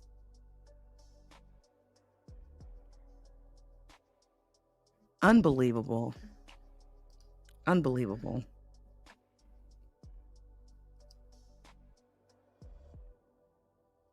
Yeah. Not just what RS wants to say. And that's, I think that that's kind of some of the criticism that he's getting from it. I was already seeing some of that type of criticism was that, he was being a little bit too easy. And, maybe people respond to Ron in that way because he does seem at times, maybe a little mentally unwell. Right? But still, this is crazy. Lavelle Cummings says, wow, as a victim being molested, I am offended, as you should be. Again, this is like Ron spitting in people's faces and then trying to use this moment to gain monetarily. I'll drop it. I usually don't, but I'll drop it. Behind the Bar, yeah. Come on up if you'd like to. I'm just disgusted by this. Disgusted. How could you, Ron? How could you? Like, how could you? With a righteous heart and correct thinking, even begin to think this is okay.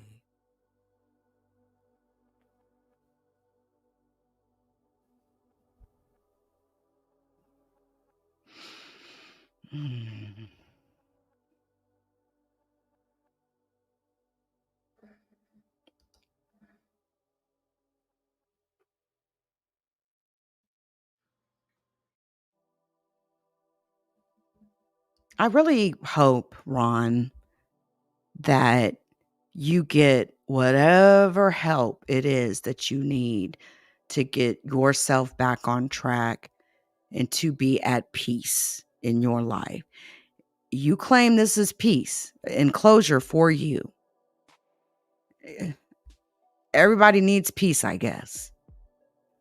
But man, running back to the arms of the person that victimized you. I mean, Ron Savage could have been dead out here based on just, some of this material and things like that, that I've read and stuff. Man, a lot could have happened.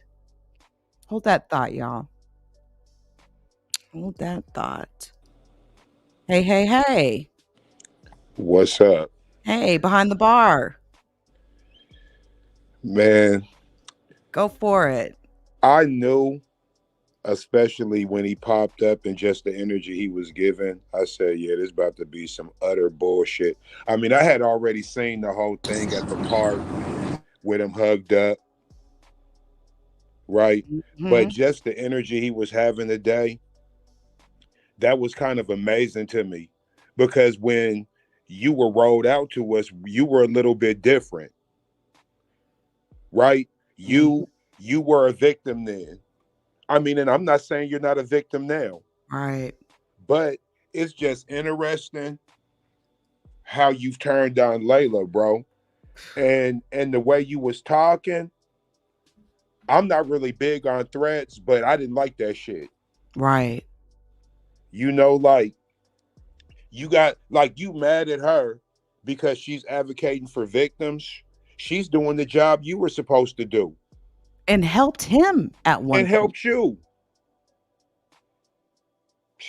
It's disgusting. Hey, behind the bar. How you doing?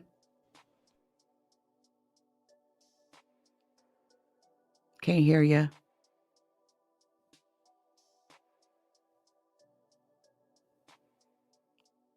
I don't know. Maybe behind the bar is trying to work on his audio, but we can't hear him. But Def, what did you think about like the interview piece with Sonetta? Did you think that, Sonetta, asked all the right questions? Or was hard enough? I'm sure he asked all the right questions for what his question style is. I mean, and what he does on there. I mean, me personally. Mic check. Can you hear me? Okay, there you go, right there. Yeah, we can hear you now. How y'all doing? Hey, behind the bar. Hey, yeah, I wanted to kind of chime in on this conversation. Yeah, go for it. I'm sorry for the noise, though, if you hear noise in the background. I'm at work. No worries. Okay, yeah, so I've been covering this story for several years now. I'm one of the few people that's been holding Ron accountable for lying throughout this whole time with the story, and a lot of people at first are trying to paint him as some type of victim, and I'm the one who kind of put everything to the forefront that he definitely was someone who manipulated and lied on the Zulu Nation and pretended like he was of a certain age and tried to, pretty much lie, pretend like he was victimized, knowing that he kept going back into the main house and saying that he was 18 years old and everything like that. But I want to kind of chime in on the interview that just happened with Ron Savage with Sonetta. And I think, like I said in the comment section, that Sonetta took it very easy on Ron Savage, and I didn't like how he kept on timing out Layla Wills, you know what I mean? Because, Layla Wills put a lot of effort and a lot he of was money. timing her out in the chat? Yes. I didn't see that part. Wow. Okay. Not once, but twice, you know what I mean? Because when she leave a comment, Ron Savage would get irritated and aggravated, so he'll time her out. But I just felt, because, she put up thousands and thousands of dollars behind this movement to try to bring justice for Bambaataa and even her documentary. I think she lost like $15,000 worth of money trying to put this thing together to bring awareness. And Ron Savage just slapped her in the face at the end of the day. And I just think it's very unfortunate. Oh, I agree. I totally agree with you on that. So Ron threatened to leave if Layla stayed in the chat. And here's the thing. I caught like the last portion of it and watched it from then on. And then I went ahead and came live. But I'm absolutely going to go back and rewatch it, because you always miss things, when you watch it the first time. It takes a second or third pass to, capture everything, for me anyways. But I totally agree behind the bar. It's sad to see how he's, just basically turned. And I mean, what do you think about this whole thing, this movement he's got going on where, this hip hop stands with survivors and these t-shirts he's selling and these bracelets, these donation jars? Like, what are your thoughts on that? Behind the Bar and Def Dapster? Well, I couldn't agree with you anymore. How far it's bootleg. I believe I see somebody in the chat saying that, it makes him feel like he's important, but the whole hip hop stands with survivors is now obsolete now. It doesn't even make any sense for him to even have that particular movement. Exactly. Yeah, because, how can you say that you're you're a survivor of what? At the end of the day, you're surviving nothing. It's gone. It's over. He actually went on Sonetta platform and told everybody that he was the one to apologize to Afrika Bambaataa. Bro, that was weird, bro. Yeah, I heard that. Like, what did y'all think about that? What was your initial thoughts when you heard that, aside from being absolutely shocked? I know I was shocked. It makes go ahead, me sir. Go ahead. Sorry. It makes me feel like these motherfuckers is playing a game. Mm-hmm. It makes me feel like it's easy to say this now, but I will say this now because I can, and I know there'll be no blowback. There was something always off about you, bro. I never trusted you, bro. You were always suspect. It always seemed like it was about more than you getting justice or you being a victim. Like, and I try not to project. I was raised by an old man, actually 2 old people, my grandparents, right? So the foresight I was taught and the way I was taught to navigate things, and it just never seemed right. Like it seemed like you wanted this moment today. It seems like this is what you've been working for from day one. You just wanted to be back next to Bam. That's exactly what this looks like. And he's been doing this for a few years now. Like, I knew this was coming. And my thing was Bambaataa really going to do it? Was Bambaataa really going to put himself in a position to even get back close to Ron Savage? Like, to me, that seems like a very detrimental thing to do to your own reputation and self, or more like a sabotage type of activity. It's weird. It's so weird. Afrika Bambaataa is literally walking around today knowing there's a photo of him sitting on Ron Savage's wall, along with newsreels of Ron Savage absolutely accusing him of molesting him as an underage child. There's got to be something to that. What is it that Bambaataa, what is Bambaataa getting out of this? Because, again, Ron Savage, he's like a loose cannon. He's like one. Yeah, right. He is a loose cannon, not to be trusted, liable to pop off at any moment, say something, do something crazy. So Bambaataa has to be getting something the hell out of this. And what's little Ronnie getting? Let me ask you something behind the bar. Oh, he gone. He somehow fell off, I think. Yeah. Yeah, maybe he'll come back. I'm gonna ask you, Leak. Yeah. How much money did he take? Just give me just a blind estimate. Shoot. What, 20 grand? I was thinking more like 30, 40, 50 maybe. See, I would think that too, but you know what? He seems like the type who'll do it for a cheeseburger and a hug. I know, right? So just the fact of just the photo opportunity in itself would be enough, I think, for Ron Savage, in my opinion. Just that photo alone. He's probably looked at it 10,000 times on his phone since it was taken. He was extremely excited today. Yeah. Like, I used to play sports, right? And that's how I used to act, like during the city championship in high school.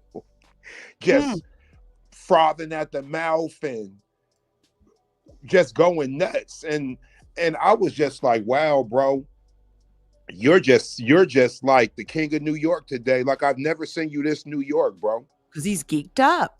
He thinks, I mean, this is like, it's crazy, but whether it's negative attention, positive attention, any kind of attention, but he's like, it's like he's feeding off of this moment. This is his moment, I think he feels. And it's unfortunate. Yeah, well, he let it be known it was his moment by the way he was answering. Correct, man. Like you said, the Q&A was cringy. Yeah, even some of the questions was cringy. But when you're dealing with a cringy situation, how are the questions gonna be? But Right. it was weird because it was like, man, bro, like you're here to just get this dude a hand job, huh? You just want to be back. Even oh shit, like I remember when he first came out and Mickey Benson was all like, man, bro, what you trying to do? You know you like that shit. You kept going back. See, this is all the stuff when we first heard it, because when I first heard him say that, I was like, oh, you're a piece of shit. You a fuck nigga. Why would you say that? Man, I mean, not that I would ever do it. Mickey. Okay. You say I owed him an apology. I would never apologize for having a righteous view on some bullshit. But you did tell us. You did say what this was. You did say, and now here we are, and the same platform that really pushed it, right? Because they had the press conference, House of Consciousness. Hey, Newport 100. Hey, how you doing? Hey, doing good. How you doing? Good to see you, LeakYou. You too. You too. How you been? I've been doing good. How you been doing? I've been hanging in there, man. That's the question right there. That is the question. How have you been doing? I've been worried about you because, hey, I love you. You are I great. appreciate it. It's been crazy, but I'm making it through. I know you are. You And already the know it's strongest been. woman Thank you. that's on YouTube right now. Absolutely. I appreciate that. But So people what are don't your? recognize that Yeah. there's absolute evil in the world. Mm-hmm. And they really don't accept it or nothing. They like, oh, this person crazy, this person crazy. No, you actually have demons and evil people and evil spirits out here. So why can't we recognize, like, yo, and the killer part is you can't describe it as, yo, it's flat out evil or you sound like you crazy or whatever. This is evilness at its best, what we're talking about. Mm-hmm. And LeakYou, you have every right to say, no, that's devil work, and that's just completely outrageous what's going on. This man has sat back and did stuff to children and all this stuff. Exactly. And nobody's saying, they like, well, maybe. No, that's evil. Completely evil. And repeatedly has done it. Yes. And that's a demon. Yes. It's like sometimes I wonder about people that do that sort of thing, Newport 100, when they get into this, almost like this ritual of sexually abusing children and people, adults even. It's like, is there a demon that sometimes gets on these people that possesses them to where, It's gotta be. You hear him say stuff like, oh, I couldn't stop. Like when you hear interviews of people that have molested, children or raped women or men or whatnot. And it's like literally a demon is on them and it doesn't stop until they're locked the fuck up. And that spill come up off of them because they like, what the fuck happened? They be like, I don't know what I did. I don't even remember half the stuff I did. Yeah. Oh yeah. That shit is real. I don't care what nobody say. And you can look at them. It's like they broke up. Like once they locked up and they get up there in that orange suit and the judge talking to them. Wow. It's like they have no idea. Like, I don't know what the hell happened and shit. Yep. Because that demon that left up out of them and went into another demon. because they can no another longer person. do the damage that they want to do. How can they inflict damage if the person's locked up? It's done. It's done with. I've done destroyed your life. Now let me move on and find another patsy. And that's why they looking all stupid once they get up there. They like, I don't know what the hell happened and shit. This shit is real. Newport, what do you think about Ron Savage's attempt at this hip hop stands with survivors org with the, selling of the bracelets and the t-shirts and the donation jars, while also, claiming he's advocating for, survivors, yet he just walked back into the arms of Afrika Bambaataa. What are your thoughts on that? They have a cabal. And maybe he strayed away from it, whatever. But they all are the same. That shit, it's like a deep root that's going back to Hollywood and even all the way up. And I don't want to say it on your show, but it goes all the way up to that Epstein stuff. All the way up. And that's why nobody has been locked up for that, of course. And then Right. accidentally Very powerful people. Very powerful people and stuff. Yeah. And I mean, it's even questionable about whether Epstein, was even, suicided, or if he was murdered, or if he was somehow removed from prison and is alive, living, and we don't know. But people with that type of power, Newport, yes, it's crazy. And for all the accusations that went on and nobody's locked up and this guy dead somewhere, that's scary. When I first heard the Epstein, well, I don't want to do it on your show, but hell, when I first heard that, I got chills up my spine, because you could actually kill a man up in a federal prison. That is insane. That's scary. That should scare everyone. Everyone that heard that. And I literally got chills up my spine. He should have been in protected custody, PC'd up, big time. This is a guy who's standed with the likes of Bill Clinton, Donald Trump. There's actual allegations and I did a whole special on Donald Trump. It was featured in 90 countries. And we're talking about allegations of Epstein and Donald Trump doing acts together against children.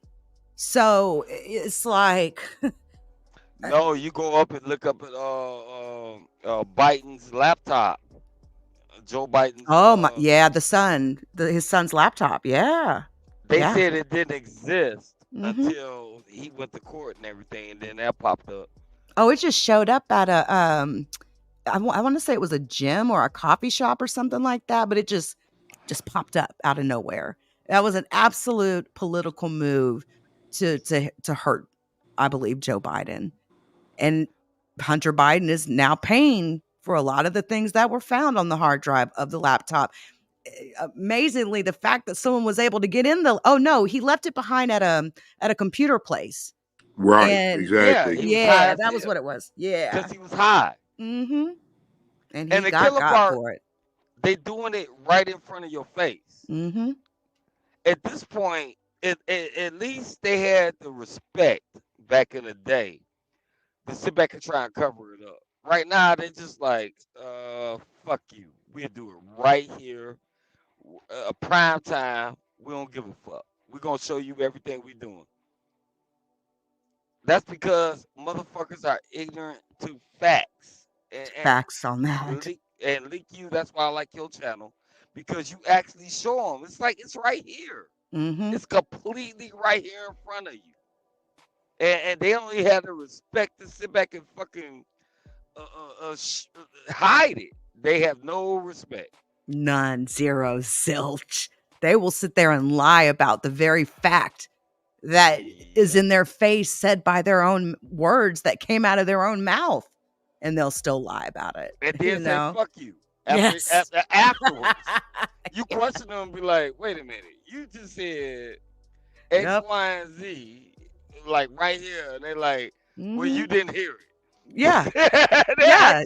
No, that's a fact.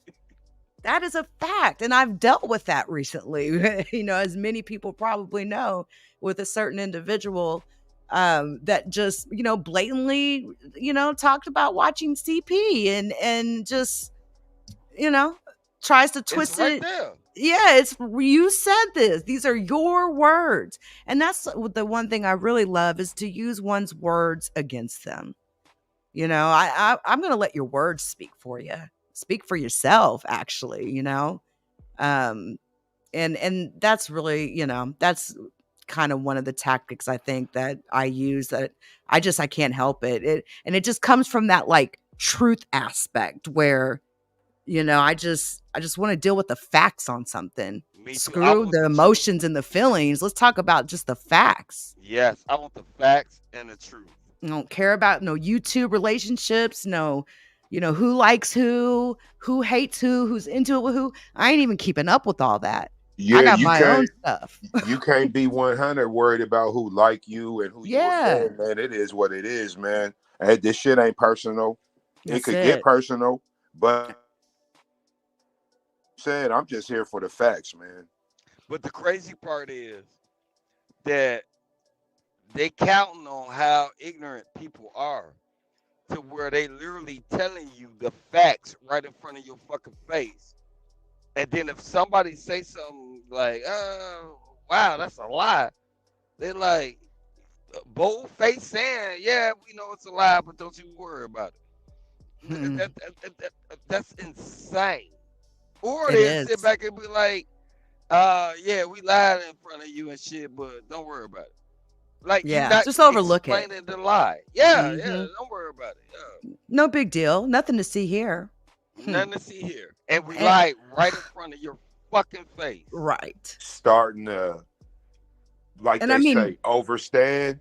Yeah. What I'm starting to overstand is that in this conscious community shit, there's a protected circle of sex traffickers and CP motherfuckers and straight predators. And it's like every group has them. It doesn't matter. Wild. But they're promoting this shit right now. Right. Bro, they literally fucking don't give a fuck no more. They're like, yeah, we sitting back running motherfuckers over the border and doing this and that. They don't give a shit because they think they don't give a fuck about what we think whatsoever. They actually doing it right in front of your face. And not giving two shits about it. Not two shits. I almost and making money doing it. Yeah, and they making the money and it's all type of bullshit going on, and they don't give a fuck. They doing it right in front of your fucking face, and nobody's held accountable about none of it.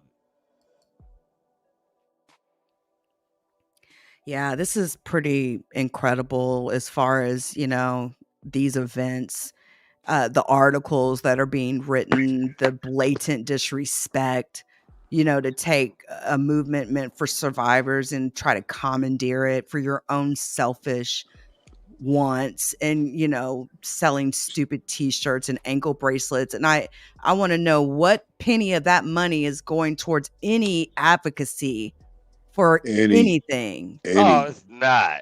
Exactly. Not one penny. Are you kidding? What was the point of today?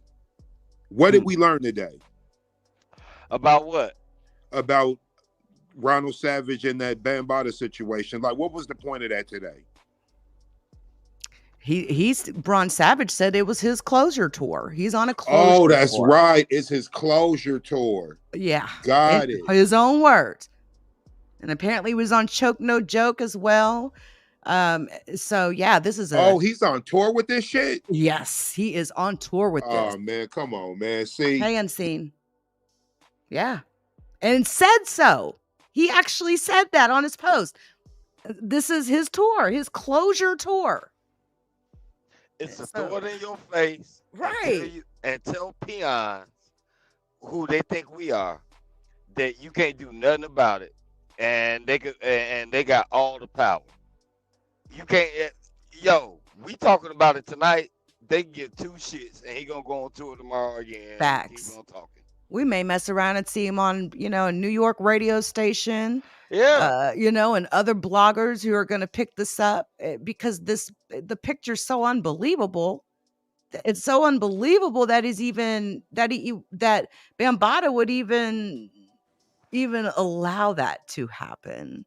And again, he's got to be getting something out of it, because no way would somebody who's accused me year after year after year of doing, something so heinous, would I, willingly stand there and take a photo op with the person.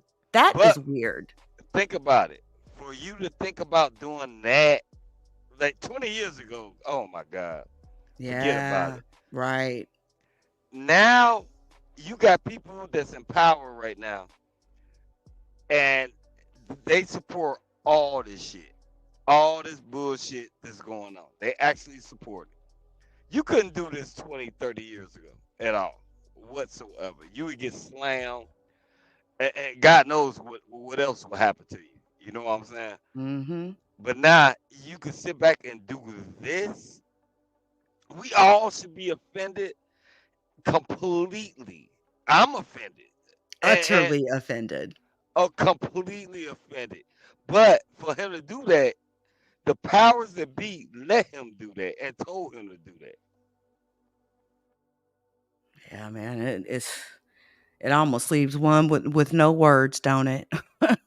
Like, unbelievable. Well, listen, guys, I'm going to close things down. I absolutely appreciate you all coming up. Newport 100. I love you, LeakYou. Thank you. I really appreciate you coming up and lending your voice. Definitely. I don't usually drop the link, but maybe I should start doing it from time to time. I've enjoyed this conversation with you. I've enjoyed having you up, Def. I know I've talked to you as well Yep. in the Thanks for past. having me up. Yes, and shout out to Behind the Bar as well. I've known about his channel for years. I mean, I know he's been over there, making videos for years on, that whole topic just overall. So shout out to you for coming up. I know you were working and everything, and you dropped off, but appreciate you. But yeah, Newport, this is crazy. And what comes next, right? Like this is a It's all crescendo, planned. right? It's a soft operation. They want to see how far that we can go, and how far they can push. Stupidity. Yes. Yes. How far they can push us to how far this sick shit is going. And believe me, they got a plan and shit. This is all planned out. They want to see how far they can push us to where we sit back and be like, and revolt, whatever. But they're going to keep on doing it. They're going to keep on doing it. It's no doubt in my mind. And what they want to do is see how far they can push us as American people to accept this disgusting ass behavior. That's what it is. Yeah. It completely is. It's combined with the damn transgender and bullshit and all that. They want to see how far they can push us. And God knows. Like the woman with the boxing. The beating up women in boxing. Not cool, man. Come on. It's like, come on. Like, some stuff is just going way, way, way too far. Thing. Yeah. Or the men, swimming against the women. He was number like 400 against men, but then he goes and swims against the women. He's number 1 because physically he can swim faster than the fastest woman can swim. And just, it's not cool. It it's all not connects cool. together. Yeah, man. If you really look into it, it all has connective tissue. Oh, there's definitely an underlying movement there, for sure. I'm waiting on the moment that when they're going to try to put that, put it into the Olympics. They're already trying to push sports, that way where men can compete against women. And it's just not right. It's not fair, because physically you were born a man or a woman. And physically your characteristics will allow you to do things that, different things, like faster than a woman would do, or a woman may be better at something that a man, a sport a man would do, whatever. But what's going to happen when they start saying, oh, well, we want to compete in the Olympics? I want to be the fast. I want to be the Usain Bolt running against all the, Shikari, running against the women. It's crazy. It's And not that's why fair I love you, physically. LeakYou. It's not fair whatsoever. And you want to hear the other turning point of that shit? Mm-hmm. The man can sit back and compete in the women's sports. But Hmm. when the women start taking testosterone and all that, they get disqualified. Like real women, Facts. yes. Facts. It's a Yep. one-way street. That's A it. one-way fucking street. The women can't take testosterone and be like, all right, bet, let's even it out. No, no, no, no, no, no, no, no. That's what a lot of people not talking about. The women that want to sit back and transform into a man can't take testosterone because it's banned in the Olympics and it's banned Right. in everywhere. That's correct. Yes. But the man can sit back and just go Mm-hmm. on up in the sport and fucking do whatever the hell they want. Yep. Yeah. And it's horrible. It is like that. They got to get that stuff under control. They've got to stop allowing things to go this far. Like there's a physical difference, between man and woman when born, period. And it's just not fair for like that example with the swimmer. It's not fair to be number 425 in men at the bottom of the pool. And then you decide, oh, I'm going to, swim against the ladies. And then you literally stand on that podium and get a gold medal or whatever, not It's Olympic medal, disgusting. but it is. And Yes. you're 2 times taller than the women. Your legs and arms are way longer than the women. You have more strength. It's not okay. And and those women have trained their whole lives. Yep. Their You whole just came lives. in and swooped it up. And swooped it all up, and it's disgusting. Their whole lives. And that's where the devil come in at. He's here to kill, steal, and destroy. And destroy. Yep. And he does that. Oh, he's done it. Like, how can you not know what a man is and a woman is no more? Mm-hmm. Think about that. That's insane. Oh, it's mainstream now, Newport. It is absolutely mainstream at this point. And it is a trend to That's devil worship. Change your, sex. That's complete devil worship. Yeah, like The kids devil has that are came doing it in. and then regretting it, The Ugh. devil has came in, and of course, man, you know this. A man is a man and a woman is a woman. So now you got demonology coming in, the devil coming in, and like literally with these people that's acceptable to the shit really think that they don't know what a man and a woman is. Think about that. Like, how in your mind can you not know what a man and a woman is? Yeah, it's just ultimately at the end of the day, I don't care how women or men choose to live their lives. I just have a problem with it when it starts impacting my life or Yeah. my family's life. Like these, the sports and all that. I It's feel like the same way. not okay, man. Like, you It's could go just do not. whatever you want behind closed Right. doors. Do whatever Knock you yourself but completely I out. don't let it impact me. Why does it have to impact me in any way? It shouldn't. I shouldn't even be It having to should. read about it. We shouldn't even have to talk about this. Right. Like, we should never have this conversation whatsoever. And that can be a very tough conversation to have. Of a male boxer knocking out a chick It's and getting the crazy. gold. No, man, that ain't right. That is No. not right. But we need to stand strong on this and don't be ashamed of it. That's the main thing. Yeah. Yeah. Yep. Express your opinion and all that. Because you know what they counting on? Us to sit back and bail out and be like, oh no. And be too scared to express it. Exactly. And be too Mm-hmm. scared to talk about what's real and what's not real. We're talking about reality. Yep. And they got regular people scared to talk about complete reality. Mm-hmm. So that's some brainwashing right there. Number one. That's Yeah, insane. man. That me and you got to It's talk about a so-called man and a woke. woman. Yeah, Newport is like, this is what we call woke now, right? That boy woke is a word. Yeah.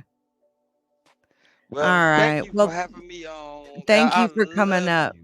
Thank you, Newport. Much love to you. I really appreciate you. Make sure you come back. And again, I'll do more lives, dropping the link. I typically don't do that, but every time I do, I always have a great conversation with folks.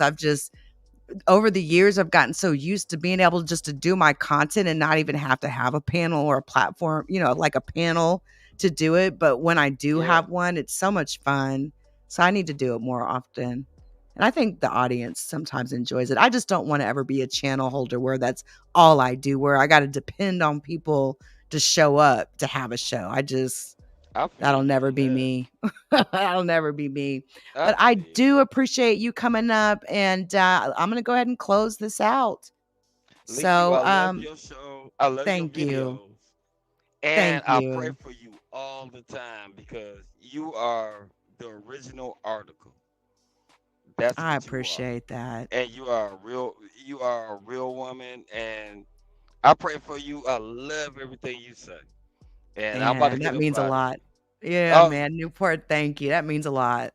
Thank you. And you mean a lot to me. And I'll I keep love pushing. you. I promise. I'll keep Yes. pushing. Yes. I'm about to get up out of here because All we right. about to close out. Yep. Thank Thank you. you. Talk to you later. All right, y'all. Listen. Great show. I've enjoyed each, talking to each individual that came up and hit the link. Again, like I don't typically drop the link. So it's just always kind of interesting how it ends up turning out when I do drop the link and who ends up showing up. You never know who's in the audience watching, right? And that's just how it is. But I want to give a special thank you to Truth Heals for all of that information that he or she provided earlier. And again, like I said, I'm going to be doing reading through that report in parts because it is so detailed and long. And my God, that in itself could be its own playlist. And I'm kind of thinking that's what's going to end up happening. But it's so deep, right? But again, the most cringeworthy moment of 2024. Queen, are you going live tonight?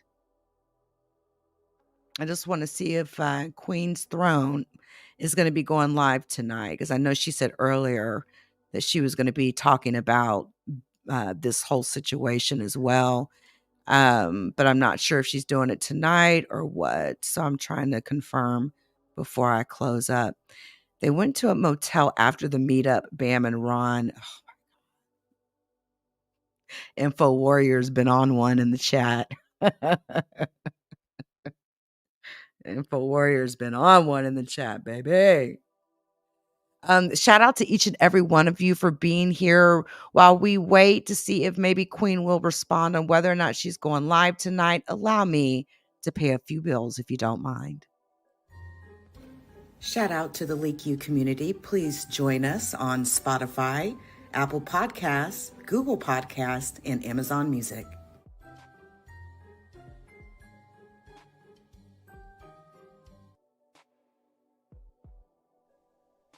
Please hit the like. Thank you.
And during moments and times like this, I will open up the Discord for a 24-hour period. So starting now, you can go to discord.gg/LeakYou and join the Discord. That is pretty much the only place that I really do any kind of like group chatting or group communications with people. That is my community. That's where I do a lot of like, I do like streaming to my community. There's all sorts of stuff that goes down in the Discord. And I encourage you to become a member of it. Doesn't cost a thing. And again, I only open up invitations for a 24-hour period, and I only do it a couple of times a year. So as of tonight, for the next 24 hours, I will open up the Discord again, discord.gg/LeakYou, and hopefully I'll see y'all there. Again, I keep your notifications on for Queen's Throne.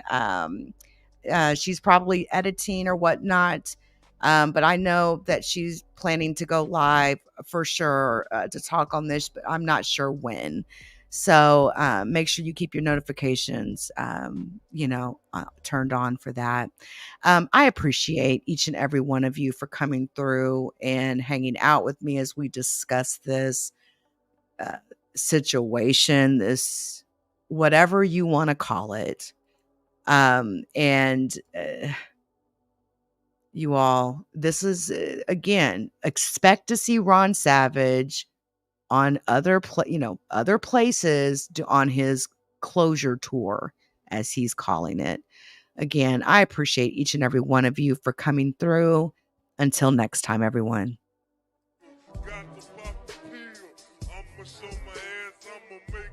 The judgment sentence that you are an asshole. The trial is over. Thank you, everybody. Let's play a game. You have 10 seconds to take all your stuff and get out of my life. 10, 9, 8. God bless you, motherfucker. You're really smart. Like really, really, really smart like I am.